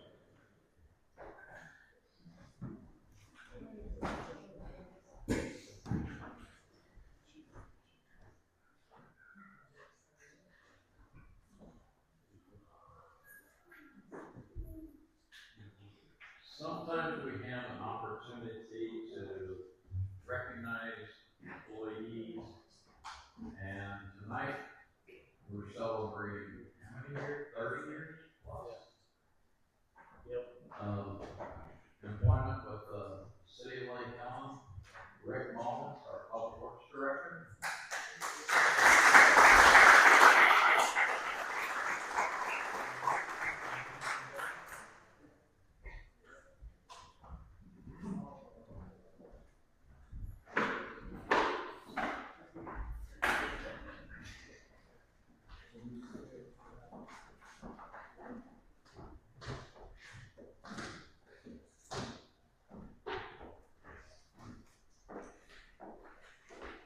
I'm sorry, I didn't bring the light to grill here now. That's all right.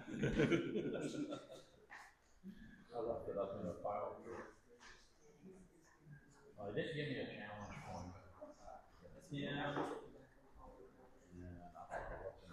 Got a blue envelope. And this plaque is presented to Rick Mullen for 30 years of dedicated service to the City of Lake Helen Public Works Department. February 2nd, 1996 to February 2nd, 2026. And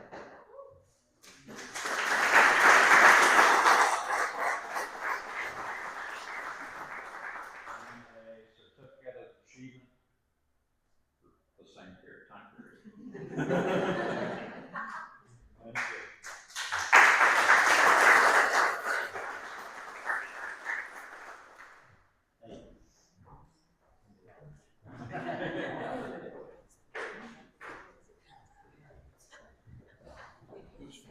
That's it.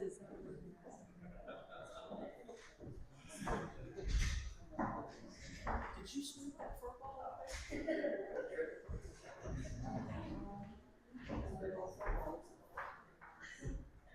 That's a big just It is.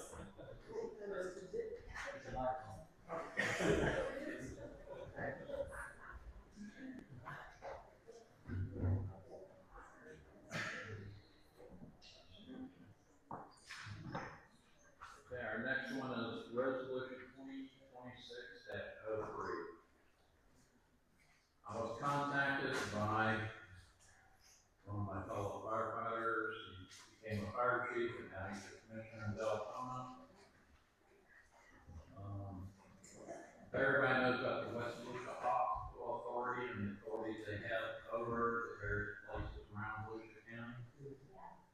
Now, this is a resolution of the City Commission of the City of Lake Helen, Florida, expressing formal support for the continued operation of the Deltona Health Clinic operated by the West Volusia Hospital Authority, urging the authority to maintain access to essential health care services for low-income and working residents and providing for an effective date.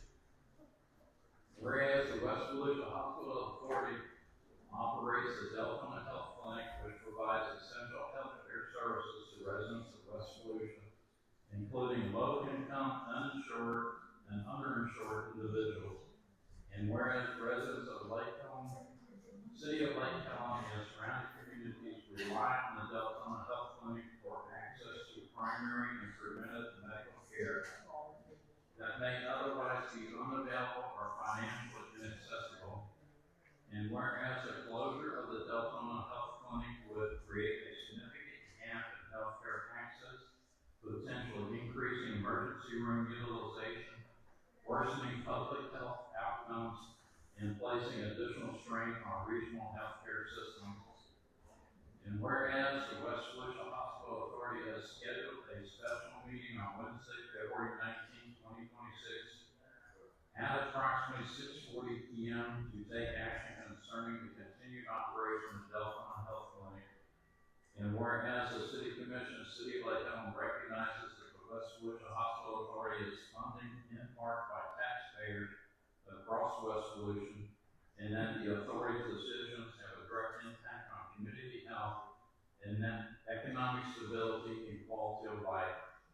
And whereas the City Commission believes that maintaining local access to affordable health care services aligns the city's commitment to health, safety, and welfare of its residents. Now therefore be it resolved by the City Commission of the City of Lake Helen, Florida, as follows. Section 1, the support for Deltona Health Clinic. The City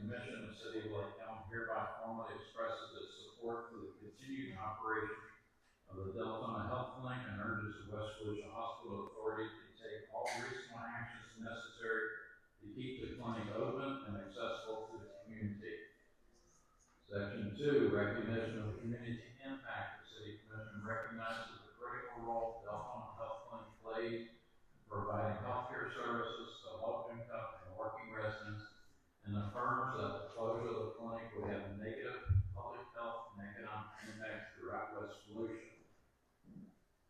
Communication to West Volusia Hospital Authority. The city administrator is hereby directed to transmit a certified copy of this resolution to the West Volusia Hospital Authority Board of Commissioners in advance of the February 19, 2026 special meeting. Section 4, effective date. This resolution shall become effective immediately upon adoption. Adopted by the City Commission, City of Lake Helen, this 12th day of February 2026.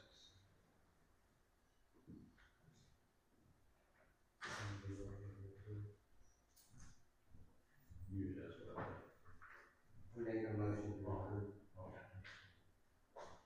Hmm, Also, I got a motion second, then discussion. I make a motion to approve resolution 2026-03. Motion for a second.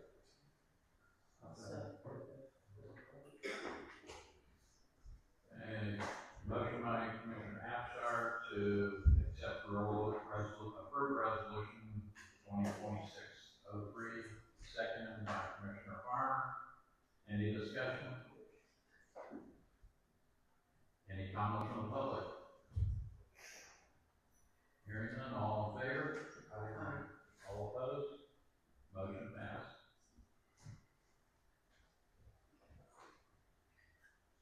When I was working for Deltona Fire Department, I spent about 10% of my time in that clinic helping patients.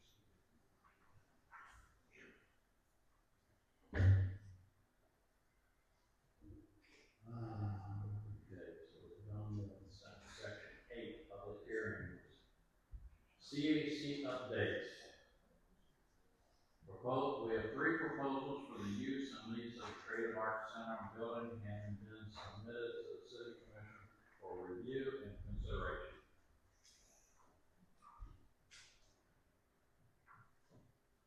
City Administrator. Yeah, so we have, one from the Boys and Girls Club, that will make the current building they're in and move into the, CAC building. And, there is no cost associated with that. Or no revenue provided to the city with that contract, that proposal. We also have, another, proposal, that could be utilized as a partial special event. Avenue and, a restaurant and prepare for his, food truck. It comes with during renovations, a $550 monthly lease payment. Once the renovation has been completed, would be $1,050.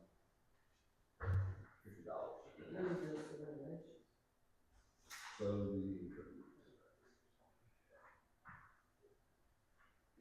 CAO, the Boys and the Girls Club, and Nidius and Hanabi staff representatives.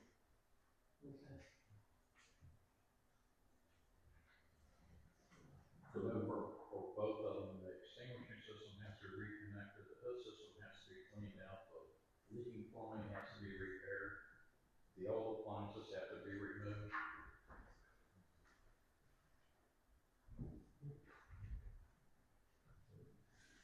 So Boys and Girls Club will come up and do the kind of presentation now.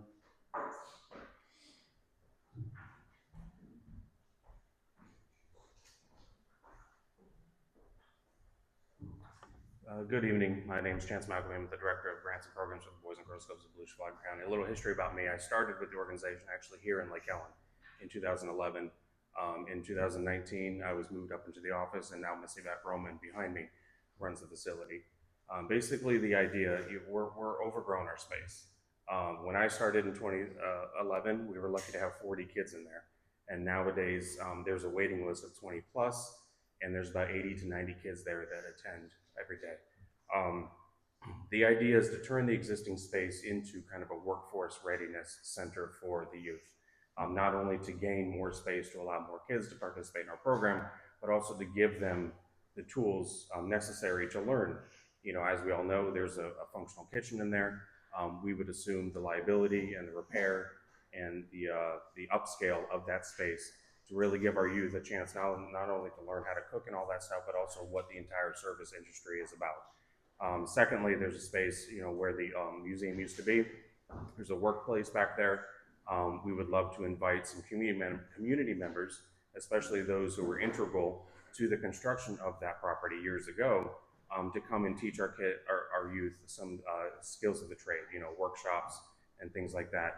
And the idea is to kind of turn that into kind of a certification program that by the time, you know, we're not interested in just the kids walking across the stage after they graduate high school. We are interested in what they're going to do afterwards. What skills are they going to have to take into the work field, into their schools, into their trade schools and things like that. And then also too, and I can resend the newest proposal a little later this evening if I can, but the amended proposal also includes giving up the space that we currently have back to the city. That way you guys can also use it as a community center. You know, rentable space. You know, we don't want to take anything from the city without giving something in return. So I know the idea, you know, a question that was asked of me a few weeks ago was how will this benefit the city? What revenue will the city, you know, benefit from? Not so much from us, but we would assume the liability, the insurance liability, everything else from the current space that is the CAC. But in addition to that, the space that we currently reside in, the old youth center, we're hoping that we would give that back to the city. That way you guys can use it as a secondary rental facility in addition to Hopkins Hall. I'm open to any questions. You would do the repairs to the building, or we would? We would be happy to. And in fact, I don't want to divulge too much information, but we actually, Miss Yvette and I just got back from Tallahassee last night actually. We were participating in the Florida Lions Days of Advocacy, but we also have an appropriations state appropriations request into the state of Florida for some additional funds to help with this particular project, in addition to our other facilities in Volusia County. So yes, to answer your question, Commissioner Abshire, we would definitely be interested in taking over those repairs. I overheard someone say removal of kitchen equipment. If that needs to be done, we'll be happy to take that over. Thank you. Have there been any updates to that building area? Yes, so since I've taken over in 2013, I started there in 2011, but I took over in 2013. We partnered with the Lowe's in Orange City through their project called Heroes Project. And so we have renovated the kitchen area, the bathroom area, and we've redone the floors. Admittedly, with all those kids in there, the floors might need to be redone again, but at least the kitchen and the bathroom areas are up to date. They're really nicely redone. Certainly a better condition than it was when I took over in 2013. Oh, yeah. That's why I asked.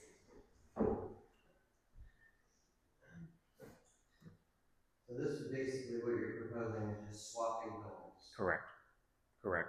And like I said, we're not. The renovations to the CAC. Yes. And like I said, we're not interested in taking anything away from the city. We want to give back to you guys because you guys have been amazing partners to us since 1998. That's when we started here over in Blake Park.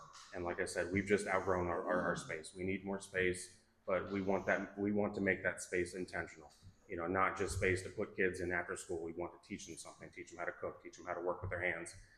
And like I said, with all the people that came together years ago to put that space together for the community, we would love to get in contact with those companies and try to give them something, give the kids something to work for. How many children do you service? I see on page 48, it says 75 to 80, but then on page 51 it says 80 to 90. Yeah, so it fluctuates. I think right now, there's about 120 kids registered daily. We have, it depends on the day, with a different extracurricular, but any day of the week, she runs anywhere between 75 to 90 kids a day. Okay, wonderful. And so how many would you be able to accommodate if you were in CAC? Good question. Probably closer to about 150, 160. And the good thing about the CAC is that there are different rooms, as we all know. The space that we're in right now is just basically, I call it a big rectangle. And then currently our teenagers are 13 and up. They have no place inside, so they're actually sitting on the porch. So we would use some of the smaller spaces for the younger kids, but also for the bigger spaces like the workshop and the kitchen and stuff like that, we would accommodate more teenagers. So to answer your question, Mr. Rutledge, probably closer to about 150, 160.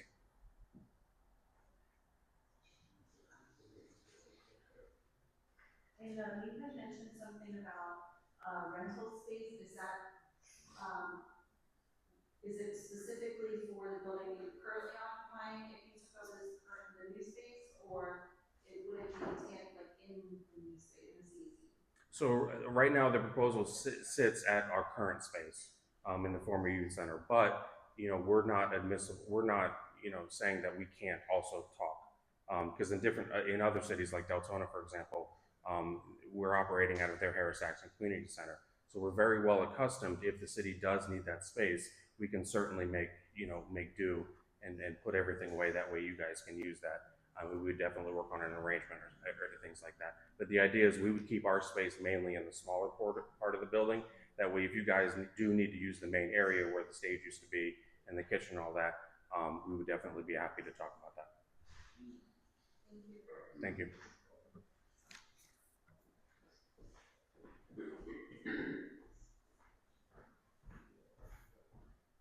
Mr. Rodriguez, can you come on up?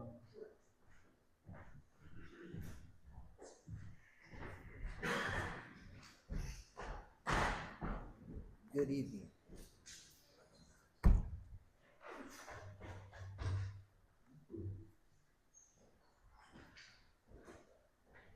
What's your ideas on the building? My ideas for the building is pressure wash the outside, paint the outside, all the white that it's dirty and grungy, strip the floors, repaint the floors, replace all the equipment, which I've already purchased. Yes, already purchased. Repaint the inside, get everything inspected from the Department of Hotels and Restaurant and the fire department. Use the kitchen area as a commissary for my food trucks. Hold events for the city, as in teaching kids how to use Excel, teaching kids how to use SAP, which is a program a lot of company uses, having arts and crafts, a rodeo night, car shows. I have a lot of connections, and they're sitting at bay just waiting to hear from me.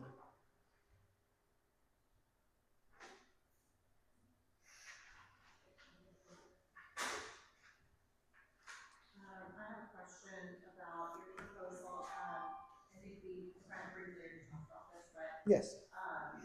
in your proposal, it says vendors shall pay the city a total amount of $550 while restoration, repairs, and inspections are completed. There is no period of time on that, so that is usually considered to mean that it's not capped off at 3 or 6 months. I'm thinking It's down to 1,100 thereafter.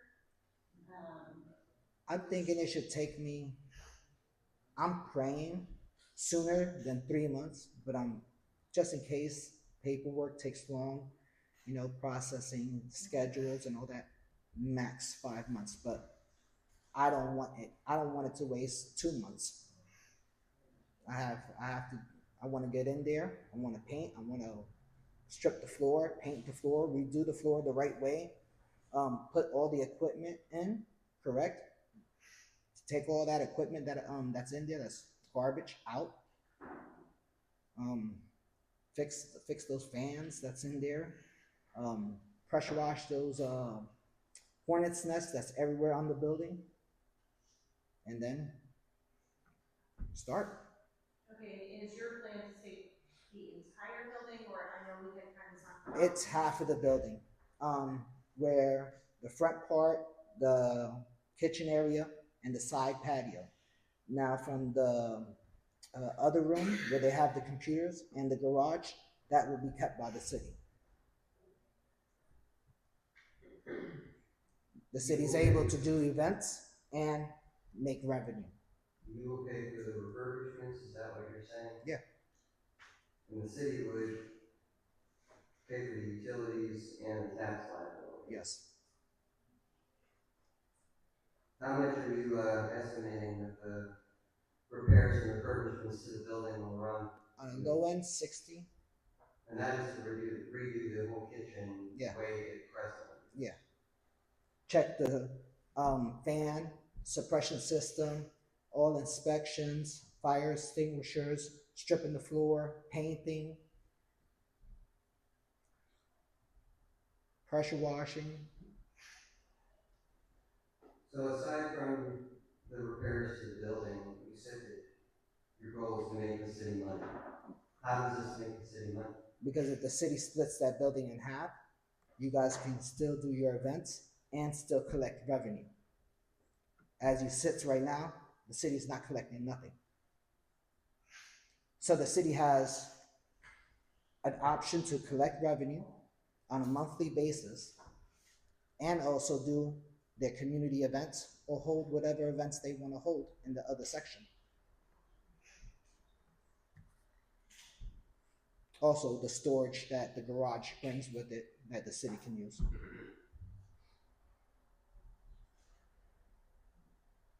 How much do we expect the tax liability to be on the building? I know, Scott, you said at one point in time it was $40,000, but I don't think that's incorrect. accurate. I think that was for the whole. That's all the whole buildings. block. Yeah, you have to wait, if it's only a portion of the building, the property appraiser would have to go in and allocate it. That's what they did when we had, Deckers in there and Sinatra's. We could go back and try to pull the tax bill from prior years to see how much it was. Shouldn't it be no? It's just an estimate, you can get an estimate that way.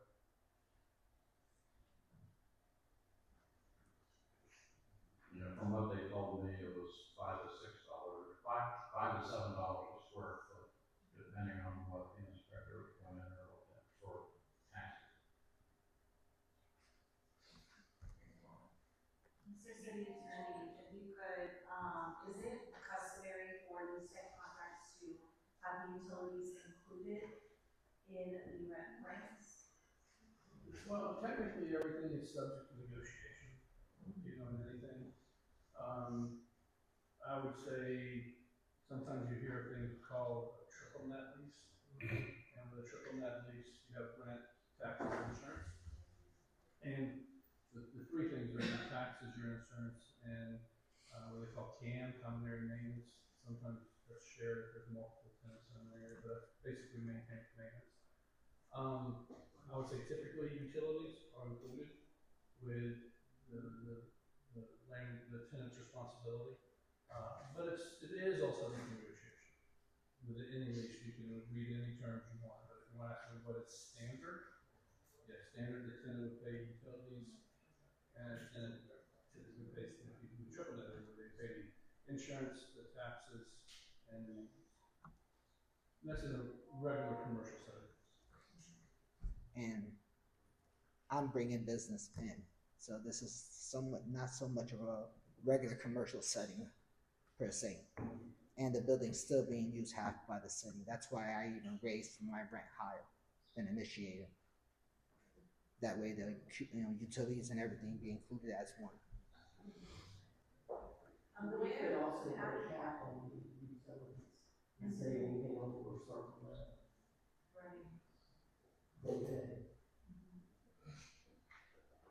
Well, the way I was figuring it is you said 5 months, would be the max you think would be at 550. So I figured 5 months at that fee and then 7 months at the 1100 would bring in the city, $10,450 for the first year. And to me, I have concerns about that number, not knowing taxes and utilities would be for, the building. Do we have those numbers? Does anybody know that? Depending on the size and what's all in council, it's anywhere from $7,000 to $14,000 a year for whole building and the parking area, it'd be about 14,000. If it's half the building and the parking area, it'd be about 7,000. Yes. What's the address? Same one as the park. All of the buildings are the same. What's that? I was gonna look at that. 490. Yeah, 493 South Lakeview.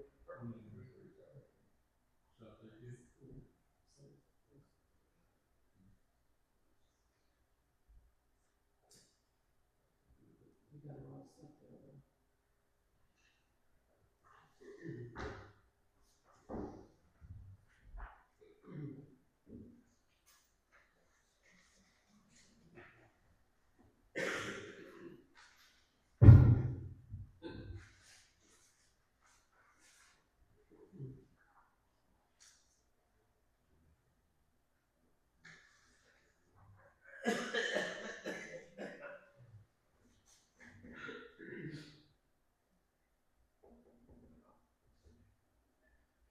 Well, while he's reviewing that, I can tell you, like, I know I had a commitment on my election to keep the meetings as close to 2 hours as possible. We just passed the 2-hour mark, so we do have a long agenda tonight.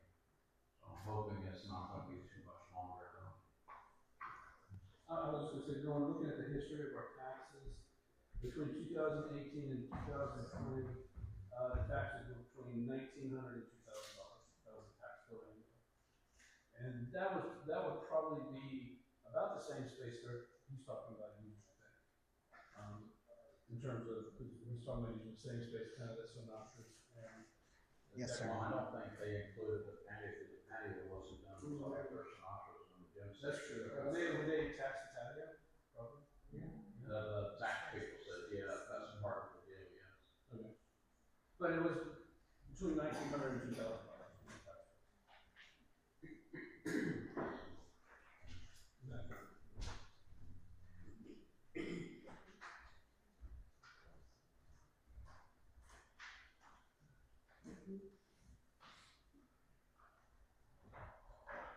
Well, since there's silence,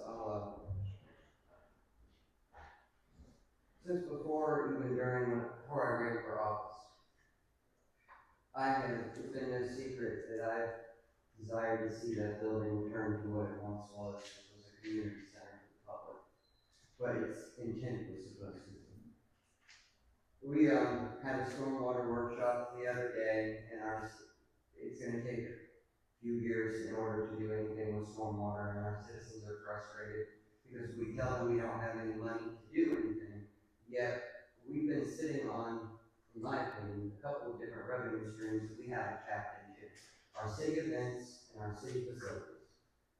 I think we should seriously consider turning that into our own community center, having our events coordinator start doing more events in there, and see what we can do with it.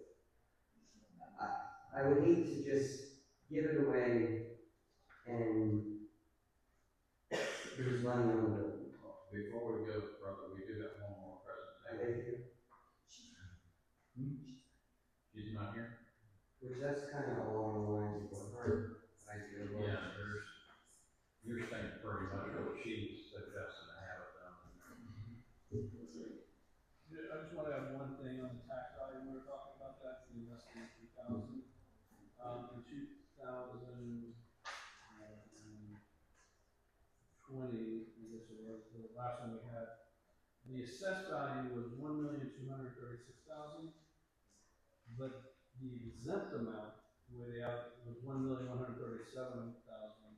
98,000, almost 99,000 was the amount considered taxable. So when they did their allocation, even though it was kind of 50-50, they really didn't allocate that much of the assessed value to being taxable. So that's why it was $2,000, because it was only 99, basically a taxable value of $99,000. That got us a $2,000 tax bill. So just, if that goes up, the tax bill goes up.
I'm sorry.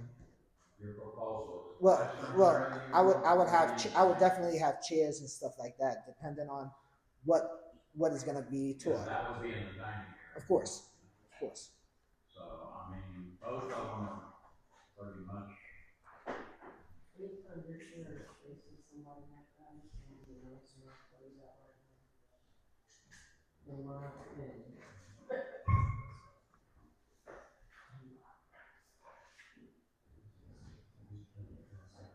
It would be nice if the Boys and Girls Club would use the other half and the restaurant would use, and empanadas would use the kitchen and the dining facilities and they would share it together. And then let the Boys and Girls Club also maintain the youth center that they're currently using, expand into the other one.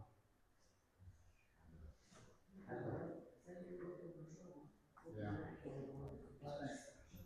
I don't know, because there's a lot more door between the two. Well, there's a locked door, but not a locked door between the bathrooms.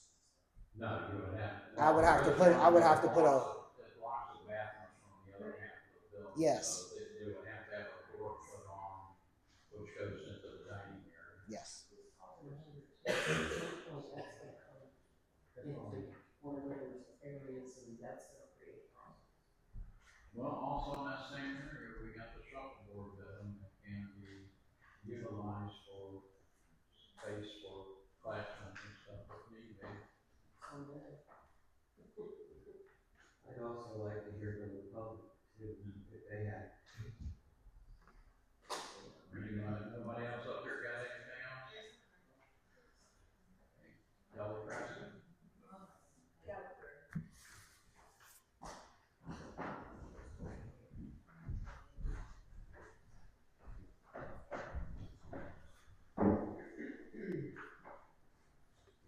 Thank you so much. Kelly Frasca, 616 John Street. I would just like to put my 3 minutes in. Probably not that long.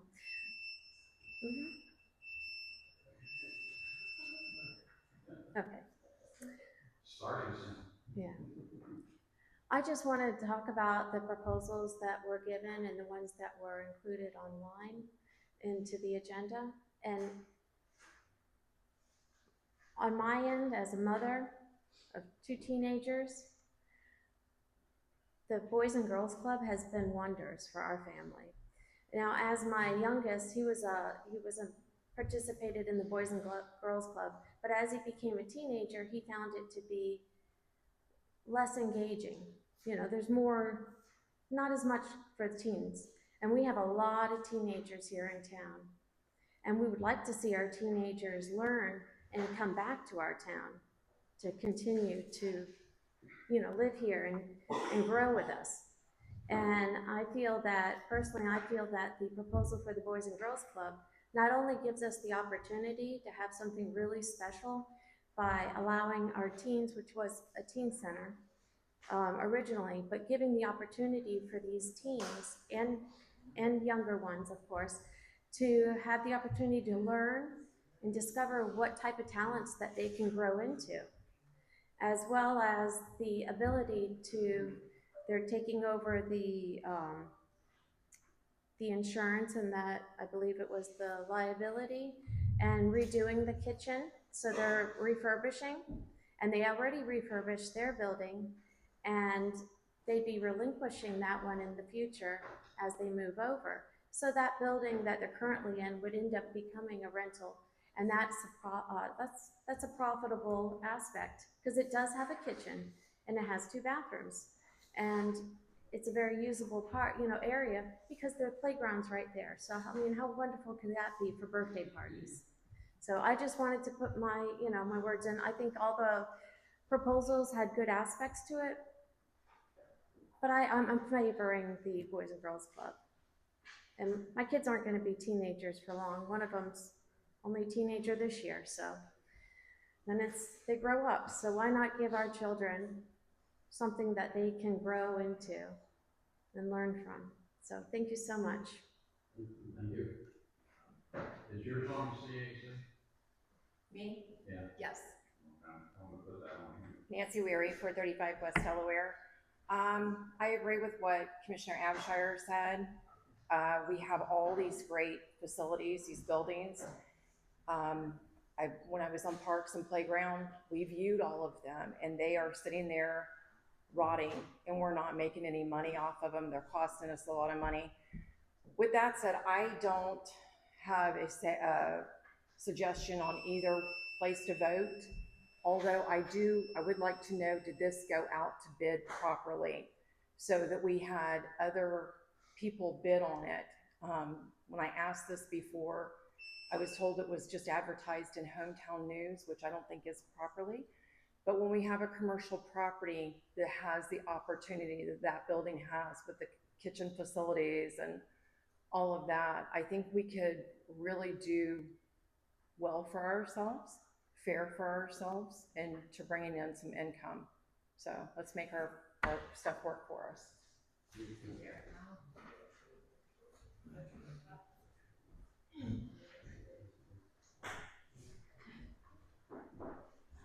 Also, paper. Yes, I love paperwork. Oh, no paper. How about I do it in? You can do it after. All right, okay. Alan Cook.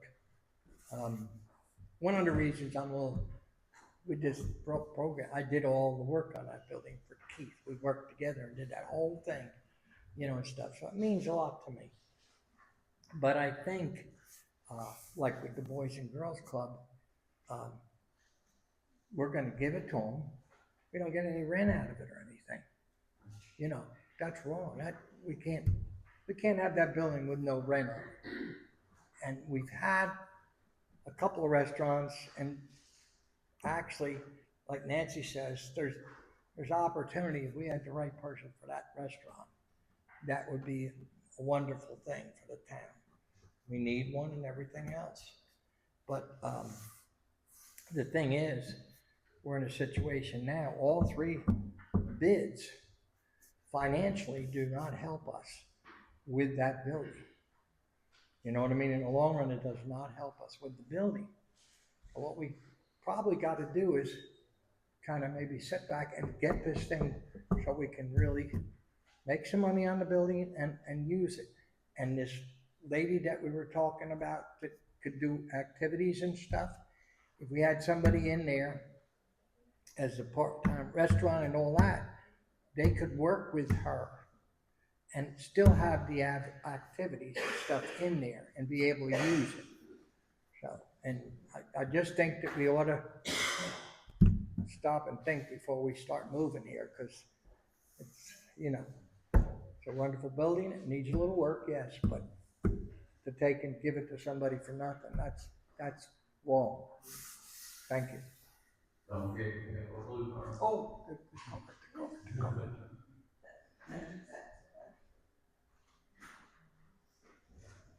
Victor, you want to add something to yours?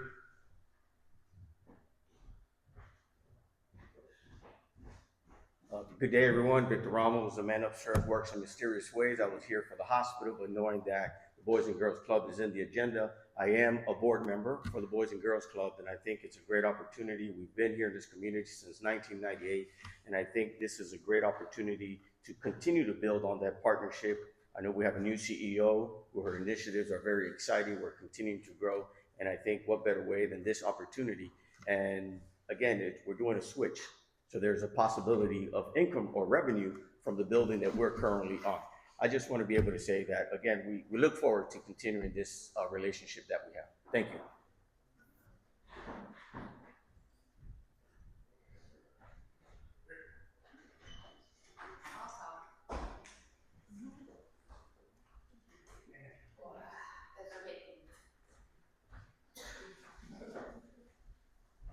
I'm Jen. I own the little cafe. I'll fill that out in a second. So I'm currently the community center of Lake Helen. Everybody and their brother, and you know who you are, come in. Hi, everybody. I'm outgrowing my spot, and this just came about in the last 24 hours. I really wanted the shuffleboard court, but after we spoke, I just think that's a little out of context considering how much money it probably needs, and the parking and the park.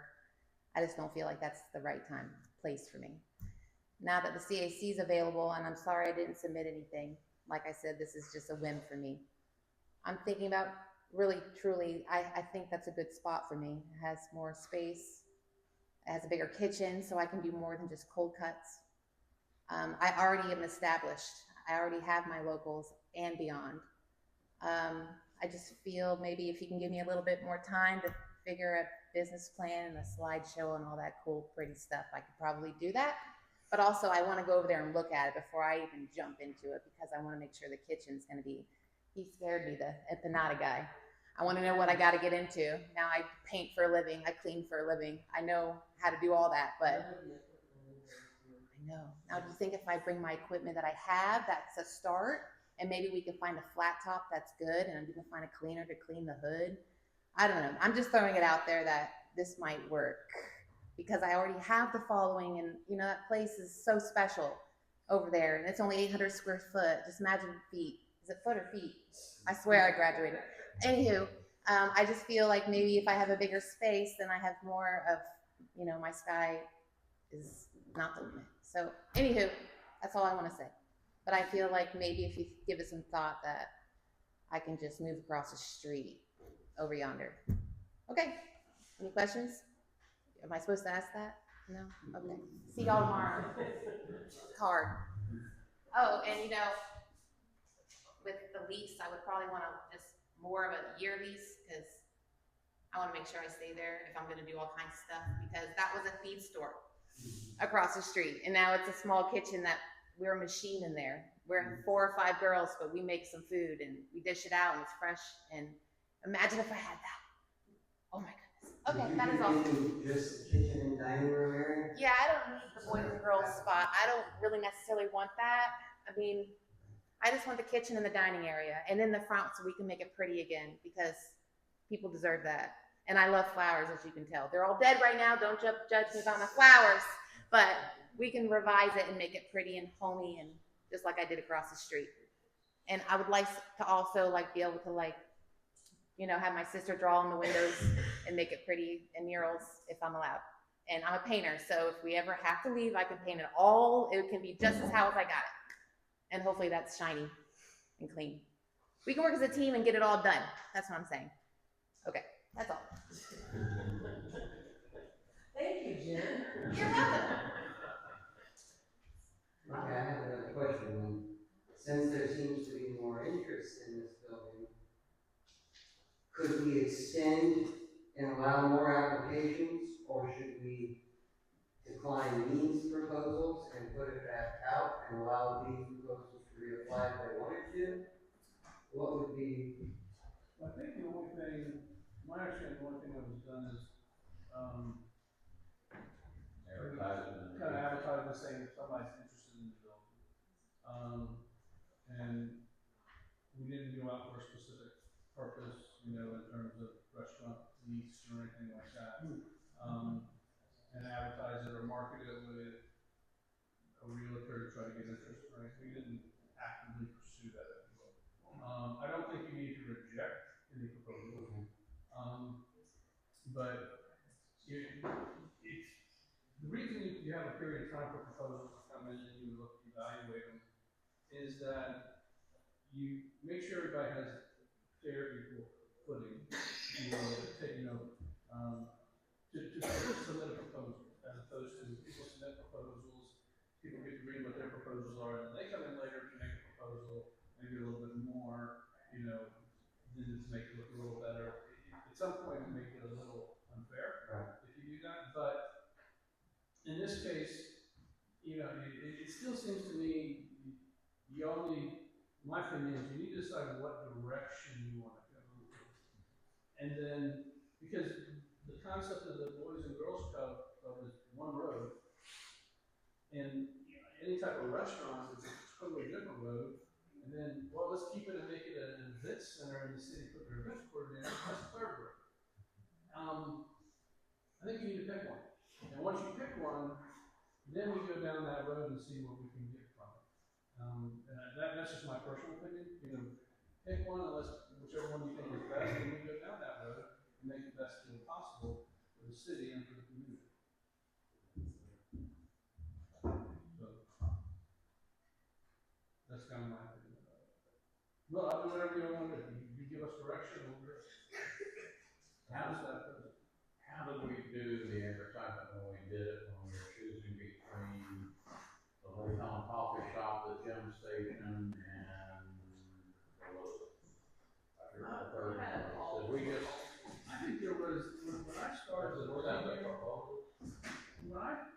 when I started here, there was already some money. Yeah, I know they went through 3 or 4 restaurants in there. Yeah, and they were trying to set it up as a food vendor. If you go back and look at the original contract, it was set up as a food vendor to try to prevent it from being considered taxable, not a lease, but similar to the food vendor at the Ocean Center. But when you kind of read through the lease, the document was really a lease. It wasn't a food vendor contract. But so there you had that food vendor that was in there. I can't remember who that was. And then we went to Deckers Sports Bar. And then it was the next one Sinatra's? Yeah, Sandra was there. Is that how it kind of went? I can't remember. I know we went out for proposals for one of them, but I want to say that's when we got Deckers. But that was 10 years ago. I wish I could remember. And Sinatra ended up during COVID time that destroyed them. Yeah, they didn't renew their lease during COVID, and then we had to regroup on what we were going to do, and then we ended up going out for proposals. The 3 proposals. The 3 proposals, selected the gems, and now we are where we are today. And maybe, Roxanne can find the paperwork on what we actually did. I just can't remember. I know it was already a breakfast place, I think, when I started working here. Paul's in there when you came. What's that? Paul had breakfast, lunch, and closed at 2. They haven't been back in the Couldn't hear what you said. Paul opened and had the thing going like heck, and then he closed at 2 o'clock. That's when they closed. Yeah, it was a breakfast lunch. Breakfast lunch. Right, that was there when I started there. That was a personal problem with the family. That's all. And I actually think the first meeting I was at, when I was retained, they were talking about the lease. That was like one of the very first things I was working on when I came here. I like the concept of combining the restaurant side with the Boys and Girls Club on the other side. And one of the restaurant ones is saying he's going to do cooking classes, which would benefit the Boys and Girls Club because now they got somebody to teach the cooking to the youth right next door. And to me, that combination is a win-win combination. Right. Well, we let them keep the other youth center. That way, the room that's there with, and the garage that's there with the CAC would become like a teen center. So they have a study room and a playroom fixed up in their game room or whatever you want to call it. How would the taxes be split? I think that would be the way we probably do it that way. I think that's just on one vote count on. And I think we should do what Commissioner Abstract said. I think we should retain it and repurpose it and keep it as a community center and just rent the building out. I think we can do better. Once that building, look at the building we have now, that we rent it out. Melissa Park is always rented. We can turn that building around and just make it a better, clean it up, get rid of everything. I think it'd be better and have ways and stuff like that and just put it on our program as a run. I'm gonna make a motion to direct staff to bring back a proposal to turn the CAC into a Lake Helen Community Center, what it would cost to, the basic repairs to get it open, and bring back some kind of proposal where you would meet with the events coordinator and the rest of the staff to get a plan together.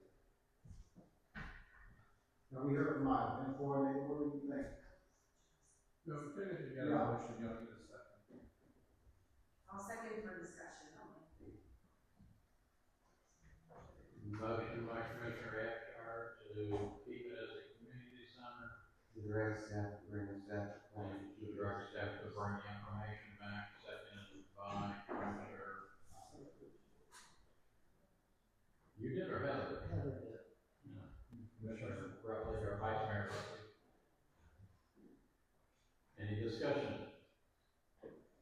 Yes, I have some thoughts. So, number one, I think it's important that we define what we want from the our events coordinator, and see if our current events coordinator is amenable to those changes, and if that's going to be an increase in cost for her contract.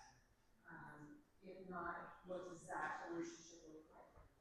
Do we need an additional person? So there's a lot of moving parts to this that I think we really need to explore.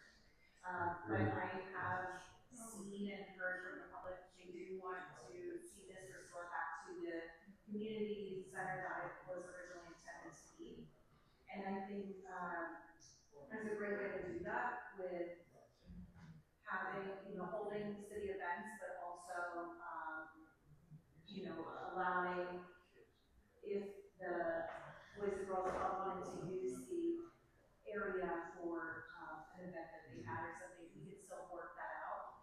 Same with, who else is in the not-profit, the league, right? They can use it, shoestring, whoever. And so, that, it's still, it would be rented out, we could still make money that way. But also, I think there's a lot of interest, and certainly I would be interested in volunteering to haul some of that stuff away, do some deep cleaning. There's a lot of things that we can do with volunteers that we're happy to offer if the commission is willing to put together a group to go in there and do that. So, I think there's a lot of moving parts to this that we can consider, and not just looking directly at this and, we're going to go out for bid. Let's go ahead and go out for bid, but what direction we want to go? Do we want it to be a community center, and then just start there? So those are my comments. I'd like to hear from our events coordinator too, if this is something she's able to do. You got any comments, Karen? We had to sit down and discuss. I'm listening to her, and it sounds like that is a great plan. I don't think all those street things are all that great. We need to make some money. Birthdays, you don't know how many times I get asked if we can rent it. I think we're all those, but we actually get asked many times if we can rent the pavilion. So we can make money easily renting it out. Let's utilize this and do that if that's the way you want to go. As far as me, I don't know, because we haven't given it that much thought yet of anything to do. Nobody knew what we were going to do with this. I don't think it would be hard to figure out what to do if we all just sat down and talked. If you want to have, we can all sit together. Yeah, we could do a workshop so that you can sit together and we can write ideas down. I could meet one-on-one with all of you and write ideas down. And just to see when you sit down together and just say, I'd like to see this and I'd like to see this. And then perhaps then I can sit with John and see how we would take care of this, John. Yes, I believe with Karen and formulate a plan for you guys and put the process together. Of course, we offset some of those prices for volunteers or whatever, but just the kind of worst case scenario financially. And then also what kind of events we have throughout the year. We will let plan for you guys to review next meeting. I just personally think that once the building starts getting rented out, it's gonna be like every other building in the yard. It'll take care of itself. If they decide to, haul off any of the appliances and stuff inside, we do have scrap haulers that would be happy to haul them off for us. Sounds like a workshop for that. Start getting it before it gets too hot. Do you want to, kind of your pending motion to say that staff will bring back that information to a workshop? I I will amend my motion to direct staff to bring that information back at a to be determined later date workshop in the next couple of weeks.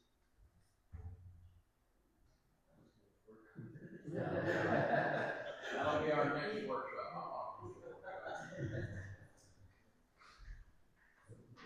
No time, Marty. We'll deal with it. Okay, no time. Within the next 2 weeks. Trust me, I think you'll get on it ASAP. I mean, I'd like to see it before the next meeting if possible, so we can make a decision, because we do have people kind of waiting around for an answer. And I would hate to continue to, lead them on or put them in a position where they're. Like, I'm to be honest, I almost bought a building. If it wasn't for the city of DeLand, I wouldn't even be here right now. Because the city of DeLand wanted me to tear down the building and rebuild it. I am actively looking for other places. I'm just want to let the council know that. Lake Helen, we started Lake Helen here through a tent. We moved up to a food truck. Now I have 2.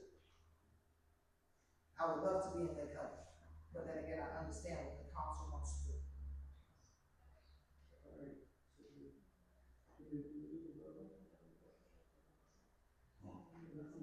There's a motion, yeah. We got a motion and a second, so if there's no other discussion? All in favor? Aye. All opposed? Motion passed.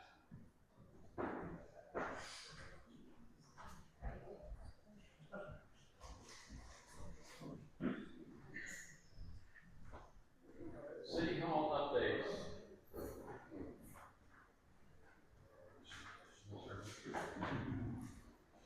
Yes, are you guys, I don't know the date, but I think this was the December meeting that you guys approved the build the AC building. You got approved is $37,000 for the build building, build air conditioners outside the basement of City Hall, because we have a mold issue, but I just want to make sure that you guys know that it's still a good building. And to move there, we still got this little, repairs and City Hall.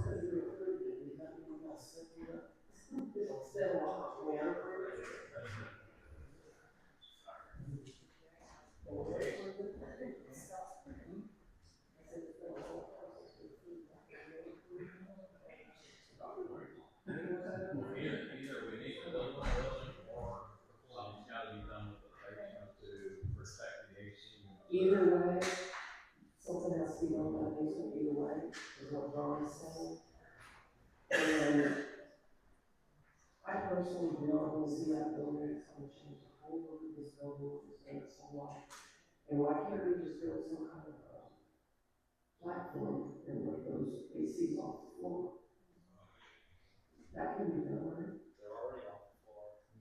How far off the floor are they? And they're still flooding? Oh, well then why do we need a building? They never flooded, not to them. So we get Pressure that's on the with that room, You have to, that whole room, that coating on there's got mold behind it, got to go in and get, the floor down and redone and put a better system in there for it to pump the water out. But, they've been in there since the school put them in. The water was coming in from the groundwater intrusion from Milton.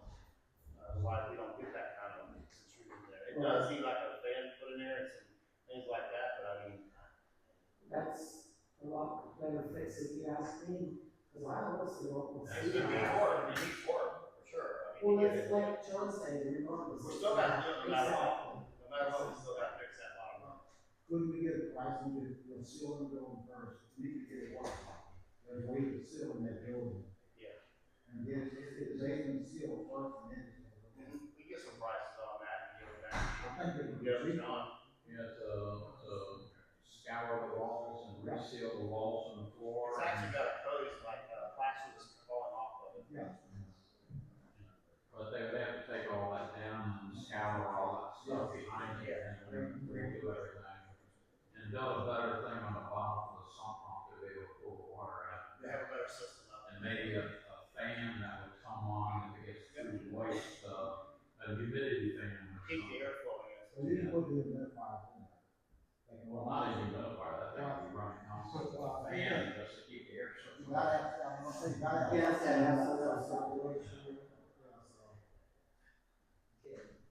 And so, the sub pump is very even, that's pretty reasonable, I took a look at it, I think it's, be better than the whole building. That's what I'm saying. I installed something up on the, Schneider's house when they lived there. We have one there now, it works, but it's a better system. Just get a little better system. So, can I make a motion that we redirect the situation down there and not put that building on the sidewalk? Okay. Now, the next question, the doorway going in there, when it goes down, can we just leave the gas a little bit, or the water just gonna shoot straight in there? We have to look at it, see if we have, I think was one going no matter what. Yeah. Not a lot goes in there, we got all that from the groundwater, it was literally coming in and pumping, that just couldn't keep up with that for a while. I think we can just move on and not just. We have a motion on the table, need a second. Oh, wait a second. Is there a second? Okay. Go, we'll take a look at it. Well, it's too quick, I didn't hear.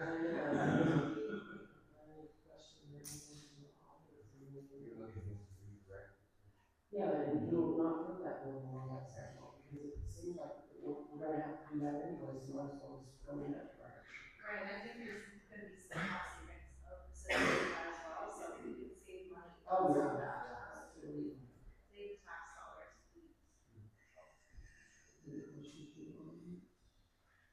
Any other questions from the commission?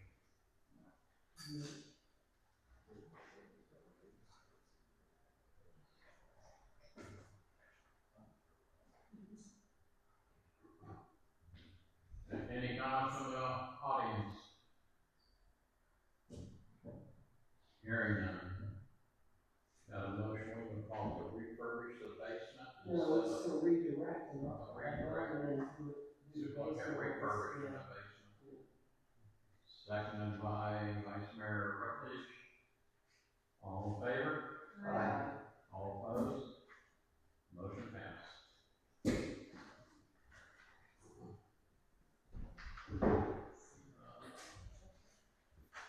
Historic Preservation Board alternate applications. Lisa? Am I pronouncing that right? He probably will. Well, I mean, does he have to be here for us? No. I make a motion to appoint Scott Liesel to the Historic Preservation Board. Is this an alternate member or? He's actually supposed to be An actual, as an actor saying, full member of PHP. So he's not a member of the board. A motion to accept. Second. Motion to accept by Commissioner Hampshire, seconded by Commissioner Bishop. Any further discussion from the commission? Any discussion from the audience? No, I think it's awesome that we have people that want to volunteer, so thank you, Mr. Blitzel, for your, commitment to our city. If you hear this, and willingness to serve in this capacity is tremendous. All in favor? Aye. All opposed? Motion passed.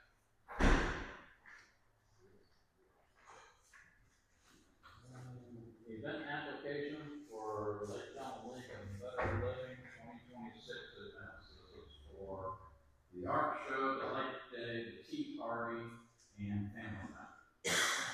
4 different events on one application. I'll make a motion to accept it all. Second. Motion by Commissioner Bishop to accept the multiple applications. Seconded by Commissioner Hampshire. Any discussion from the commission? Any discussion from the audience? Hearing none, all in favor? Aye. All opposed? Motion passed. Did I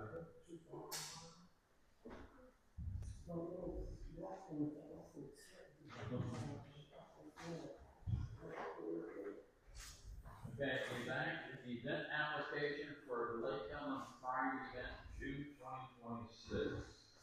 Make the motion to approve.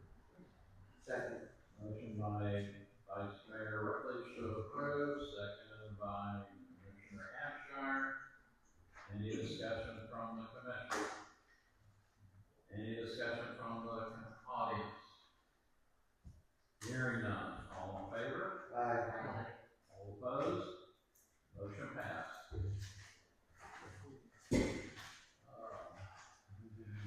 City of Lake Ellen mission and vision statement review.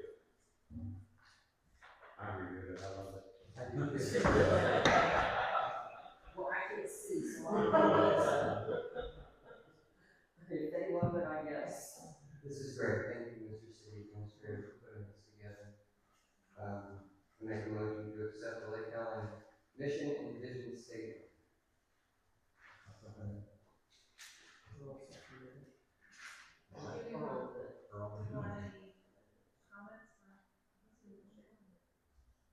Yeah, so how we did this, we had, directors get together, provide some examples. We met on this, we made, suggestions, we brought all the ones that we liked together, and make sure we had certain keywords in there that we wanted to see, that we had where we are now, where we want to be in the future, so, staff recommended approval, and we looked at, we were approving that.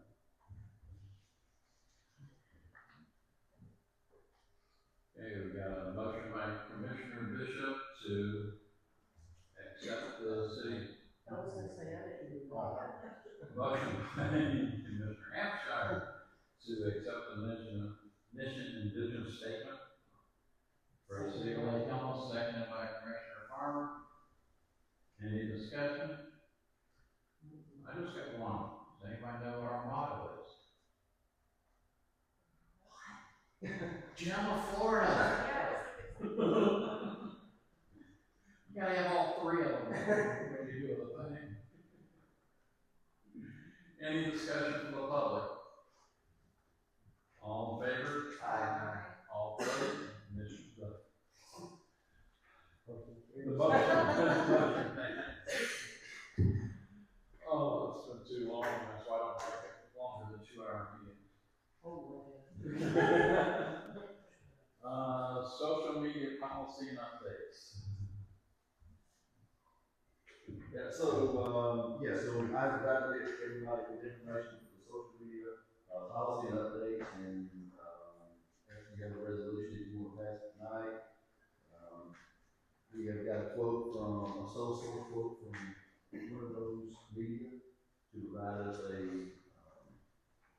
the launch of our social media and 3 months worth of follow-up, plus either video for recruitment, video of our city.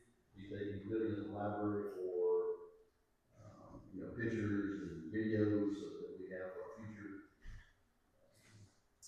future use. And so the staff is, and he's training our staff. He's actually, these microphones you see tonight, he's actually going to start in meetings, the next 3 meetings to video. We've got that camera working now, and we maybe purchase another one of those cameras for one that use iPad. And have to set that up in the walkway. And like I said, he's training our city staff, and he's going to work on it with us.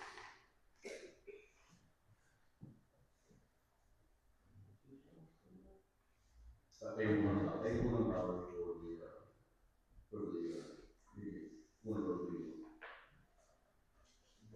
And that's not just for the social media, right? No, that's Everything else. Majority of the price is for the videos, pictures he's taken, the trail, the businesses, all that stuff, the podcasting, and that's the majority of the cost of the launch of the social media is very small part of the price. I think we talked about the training, yourself and, Yes.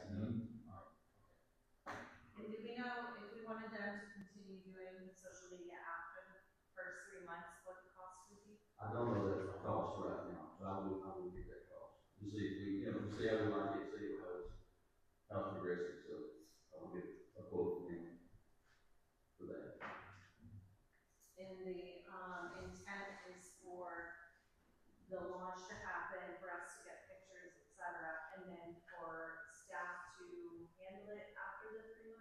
That is the current plan, yes.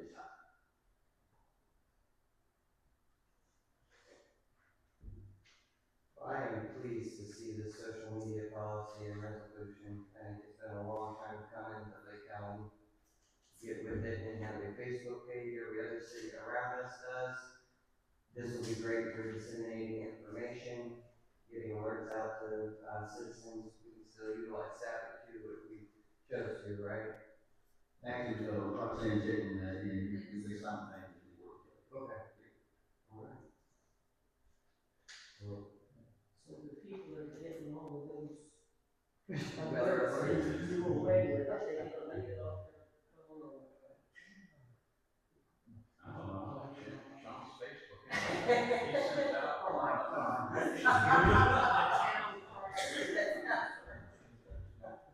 Just so you know, that is what I call you.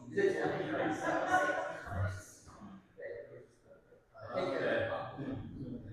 Okay, we have resolution number 2026-02, a resolution of the city of Lake Allen, Volusia County, Florida. Real quick on the title here, we just like to make one adjustment, because we took out the emergency operations, including employee emergency operations on the social media, resolution. So just on that. You wanna read her?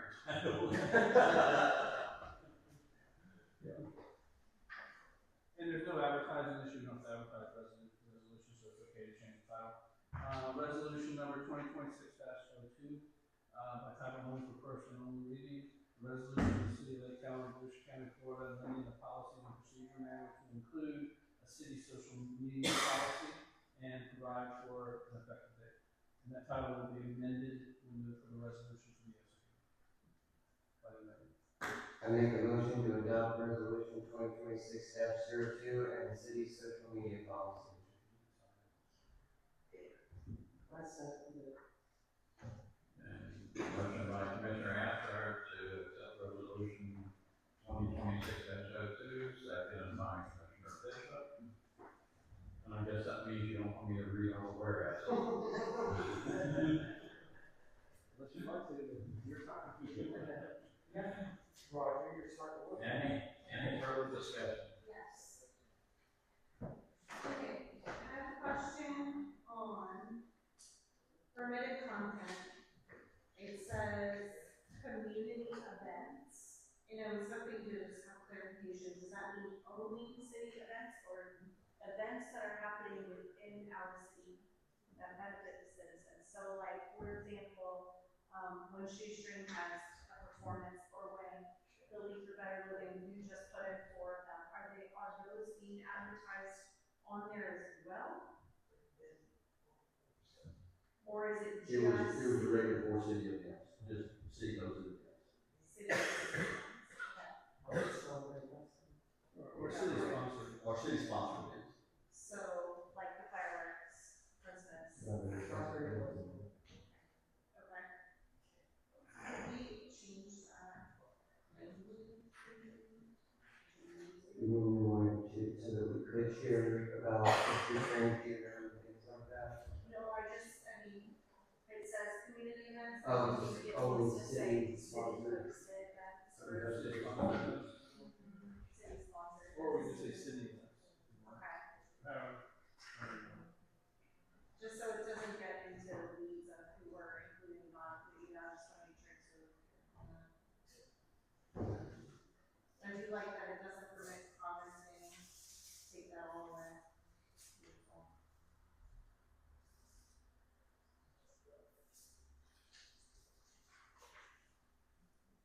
Any more discussion from the commissioners?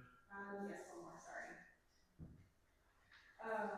On enforcement violations, is there a violation of policy by city employee may result in disciplinary action in accordance with applicable personnel policies? I'm just curious what that entails. Is that just like the progressive disciplinary action, or is it based on the offense? I'm not clear on that. Well, it's you only have a risk of this one, but it depends on the severity of the offense, whether it goes from aggressive to go from a verbal to termination, so it depends on the severity of the offense. Okay, so The you need termination So do we need to outline how we're based off of how we're used to the event? That is in the personnel policy. Oh, it is already on. Oh, I missed that, okay. It's worded in the personnel policy. In the personnel policy, Oh, okay. Oh, right, it is. Oh, no, I missed that, and I was looking the other day. But I remember now seeing it, okay.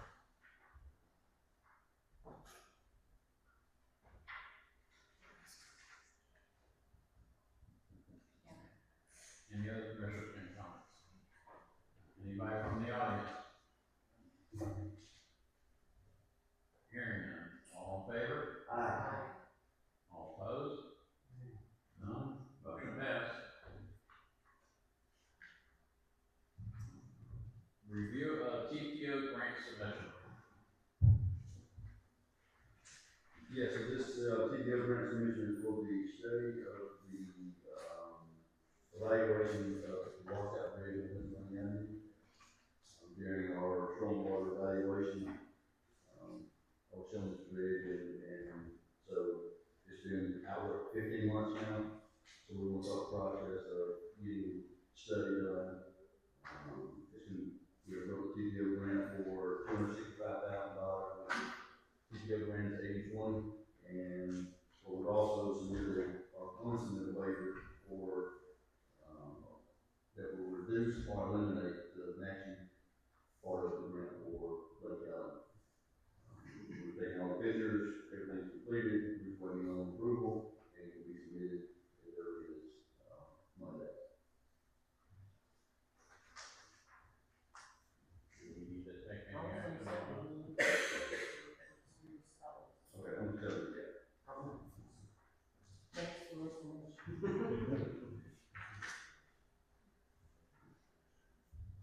Okay, quasi-judicial hearing.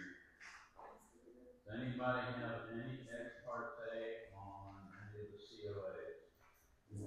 No, I would say that's for approval, not for purchase. I can't wait to see it. Huh? I was like, jealous. I was like, this is awesome.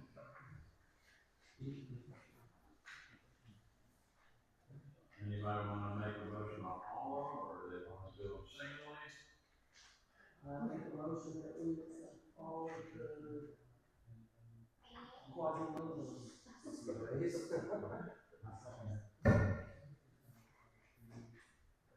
Oh, that's right, the two of them. So you wanna do it accepting all the COAs Yes. with the conditions? Yes, with the conditions. Yeah, one that had conditions, so. Okay.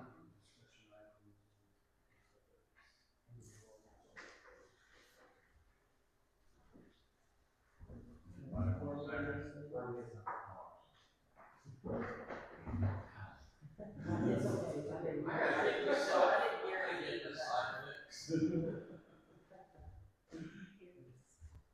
Okay, motion by Commissioner Bishop to approve the COAs with the conditions presented by the board.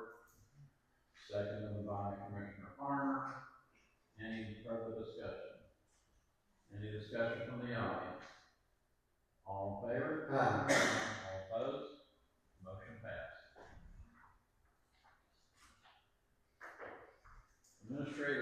Administration reports. City Administrator. Yes, I'll be brief.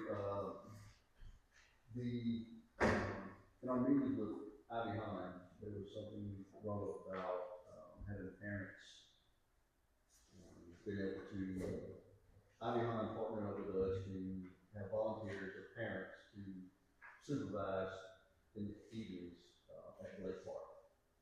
And so basically they was asking us if we were okay with, scheduling volunteers to be out there for some parental control or parental supervision, in that, when they could have volunteers. So all it would take for us is to be, to say that we're okay with that, and doing that.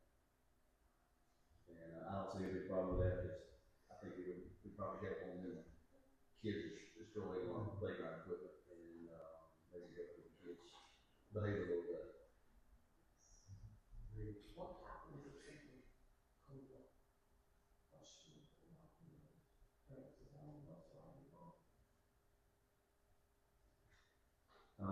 That's a good question, so we could require them to do a I background check. said, what would happen if something were to be accused or whatever? As a parent, who would be responsible, us or Abby? We're not scheduling. Scott, you wanna talk about that? So, Ivy Hahn's parents are gonna come in and help supervise Ivy Hahn's kids in our park? Is my understanding? Yes. Yeah, what they got is some of the kids, instead of going home, they stay at the park until the parents get home from work. And so now they'll have some of the parents that are available to take turns or whatever, to watch the kids. That's an Ivy Hahn program?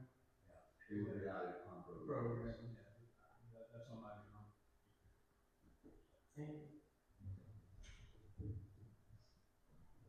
Also, I want to ask the commission to post a finance manager position. Just to see at this point, to see what is out there, who we can see who will apply, and if we can get a qualified candidate, what we're paying, James Moore. We could have another person in-house, it would be beneficial to staff, and for not only able to access more to the budget, and it'll also give us another employee at City Hall. Are you asking for a motion now or a later date or another meeting? No, we have to let them know if they can post for, so I guess we need to vote on it. Motion to post the position. I make a motion to allow staff to post the position for a finance director. I second it. I heard that. Oh, no, I heard that. Motion by Commissioner Abshire to have staff to post for a in-house finance director, seconded by Commissioner Bishop. Any discussion? I have a full of questions today. So I'm curious about, the cancellation of contract with James Moore, and, if there needs to be an overlap and some kind of training, what that cost might be for us. And then also, what if there's, if are we gonna look at the job description, or how are we posting this?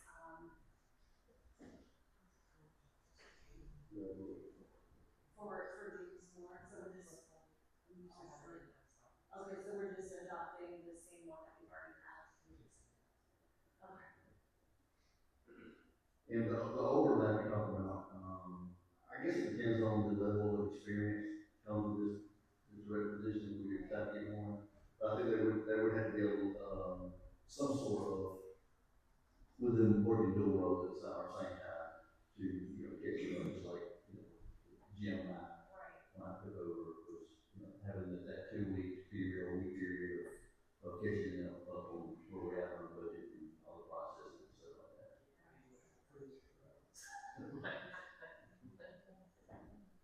And this is not a reflection on day one, just a benefit of what we could do internally versus externally. Well, we've had multiple citizens over the years express the desire to bring it back in-house anyways. That's right. We agree. Well, ever since that, at one meeting, which Commissioner Bishop brought up, that Ivy Hahn did not pay, that was missed. That's been it's been a concern for me for some time, but that, those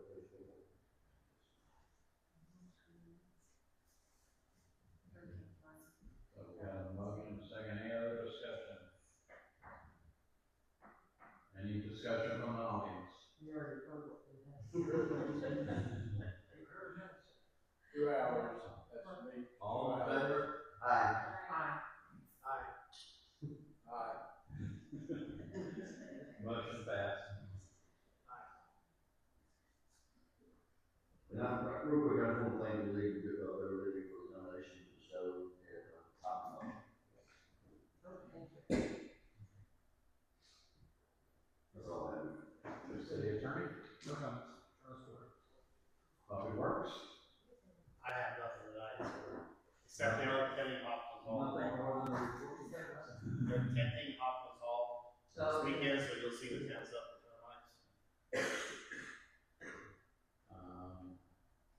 Chief Mullins? Okay, commissioner reports. Huh?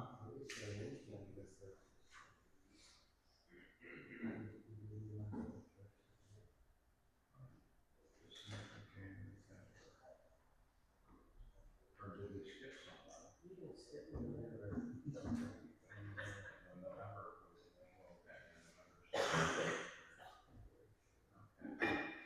Charlie, you can go first. I was gonna do a public service announcement, but I'm not sure I should, so. If you people have that, go get one. Let's see what I tell you.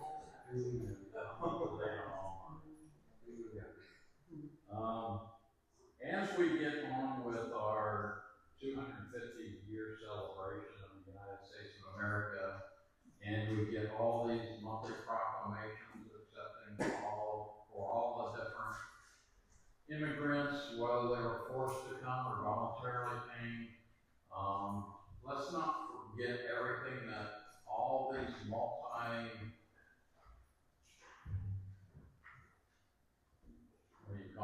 ethical groups and cultural groups, what they have brought to the United States and what they have done to bring the United States to what we are now, between the black slaves that were brought over and the ones that came over on their own, and the way that they stood up for America no matter how much we mistreated them. They still stood up for America as their country. The Irish, when they came over, the atrocities they went through, and yet they stood up for America when they came through. The Italians, the same thing. The Scottish, all the different groups that came over and made the United States the way it is now. Let's remember them as we go through this 250th year and beyond on contributions everybody made to this country. And Vice Mayor Rutledge. Okay, I only have one thing, and it's kind of a brainchild that I'm working on, but I would love to get your input about working with staff to come up with a plan of fundraising for Blake Park, utilizing the downtown master plan as it stands right now.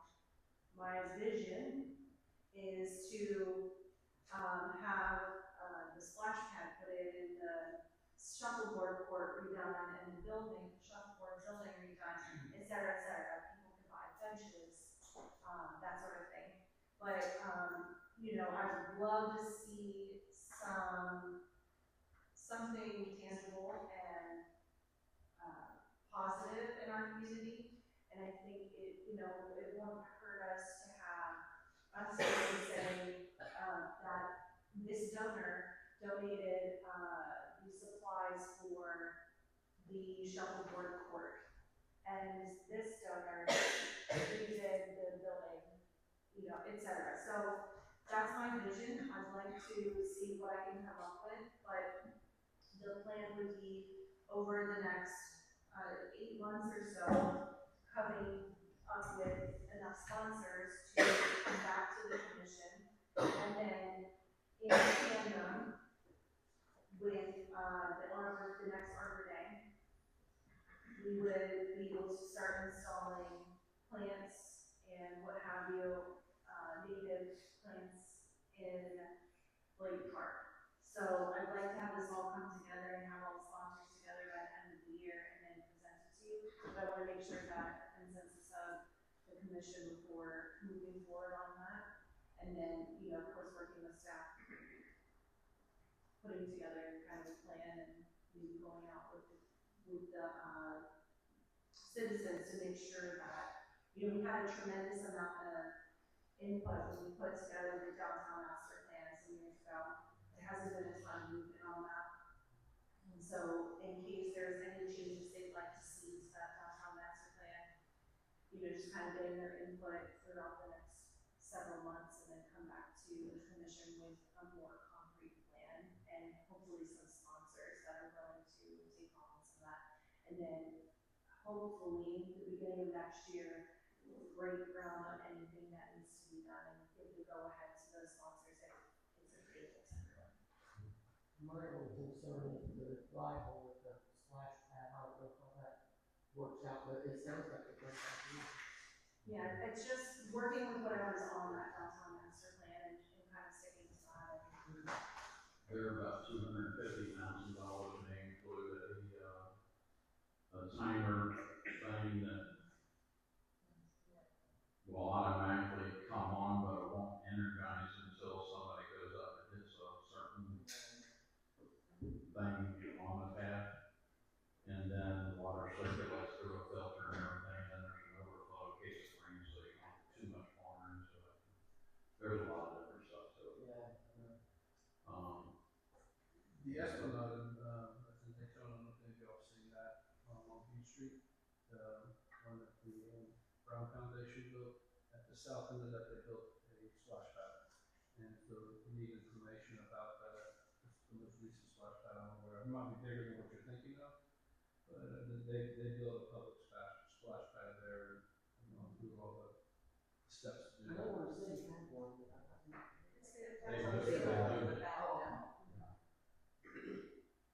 Yeah, I had, years ago, I had a talk with a organization that did splash pads, and, they were willing to do, because they had a, water tower that would dump the water on the people underneath every once in a while, tiny thing. And they said, and I asked them, I said, can the water tower be personalized to Lake Elm? They said, sure. So they can do, well, they can make, the water tower comes on 4 posts, but it's round and looks just like our water tower. All they have to do is see Lake Elm on the side of it, and, but, yeah, I mean, there's ways of doing fundraisers and everything, but you can work on it with the staff and see what we can come up with. Of course, check in periodically to get the temperature and, I'm not going to carry the dark for 8 months or anything like that, but just kind of. Also, are you talking about the downtown master plan or the Lake Park master plan? There's 2 separate plans.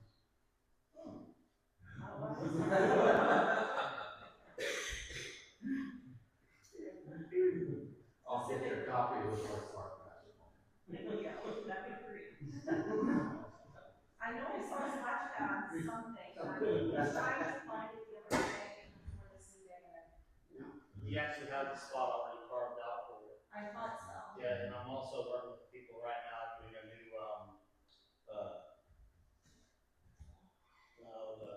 the stage, but a better one. I've got some people want to donate, they can build a nice, big, beautiful one. And also the flat pad, I'm working on that already. And then I know you're working on the basketball court Yeah, as well, I was so. gonna ask the commission, I guess I could ask you now, I forgot about it. Can we do half court? Everybody wants to do a half court, not a full court. We figured half court there, half court at Wilson Park, and then a pickleball. Well, if we're going to do a half court, have you heard of, what's it called?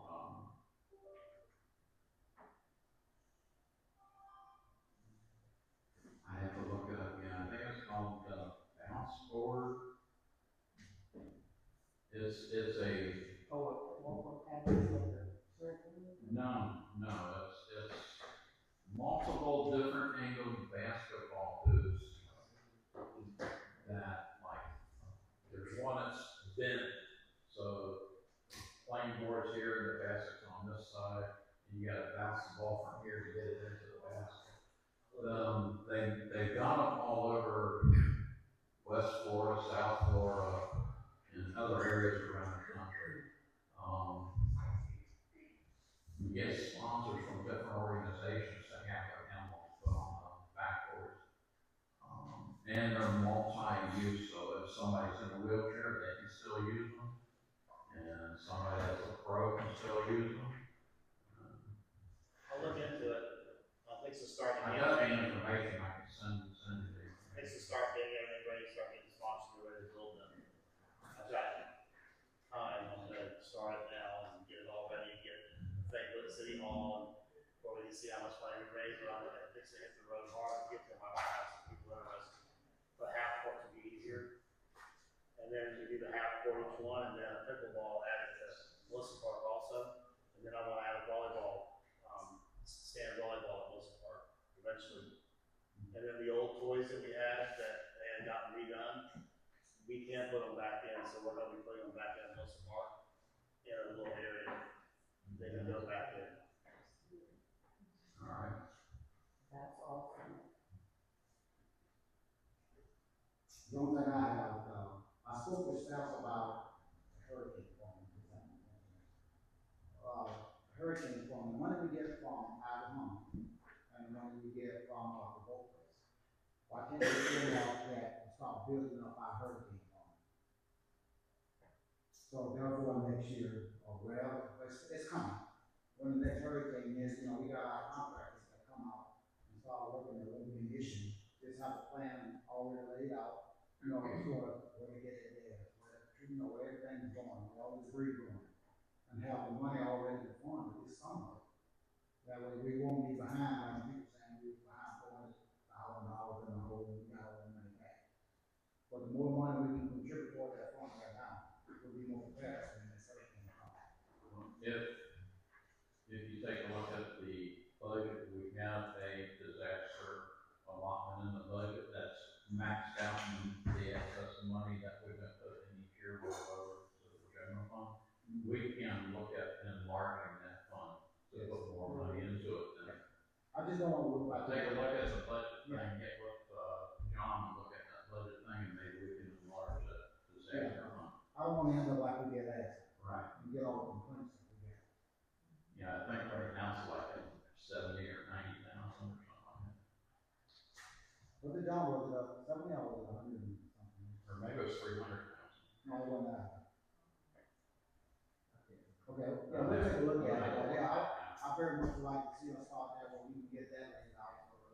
We won't be, behind the curve or something. Next time it's hurricane. Right.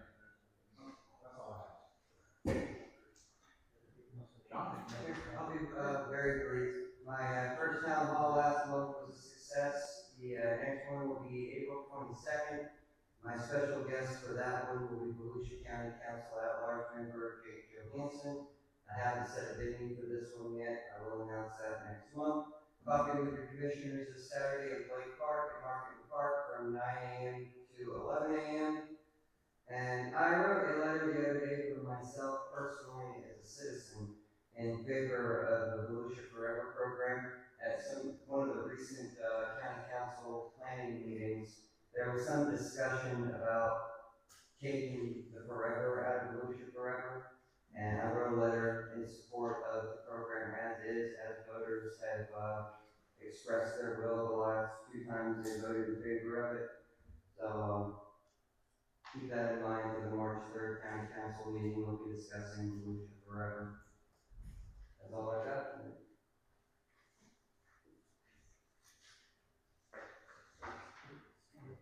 Anybody got anything else? Not meeting adjourned. And I apologize for taking longer than 2 hours.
See regular 8 to 9, right? 9 o'clock.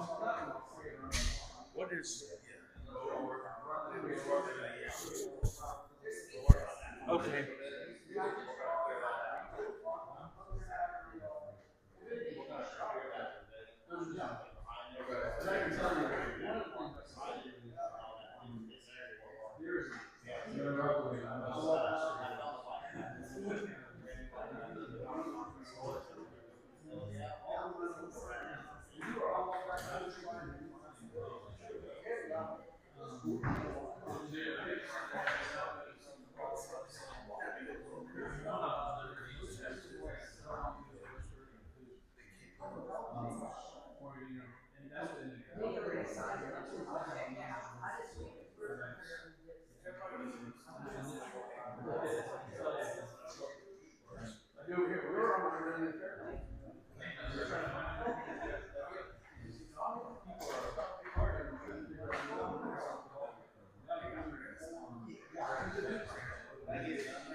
No, they're yours. I have to sign.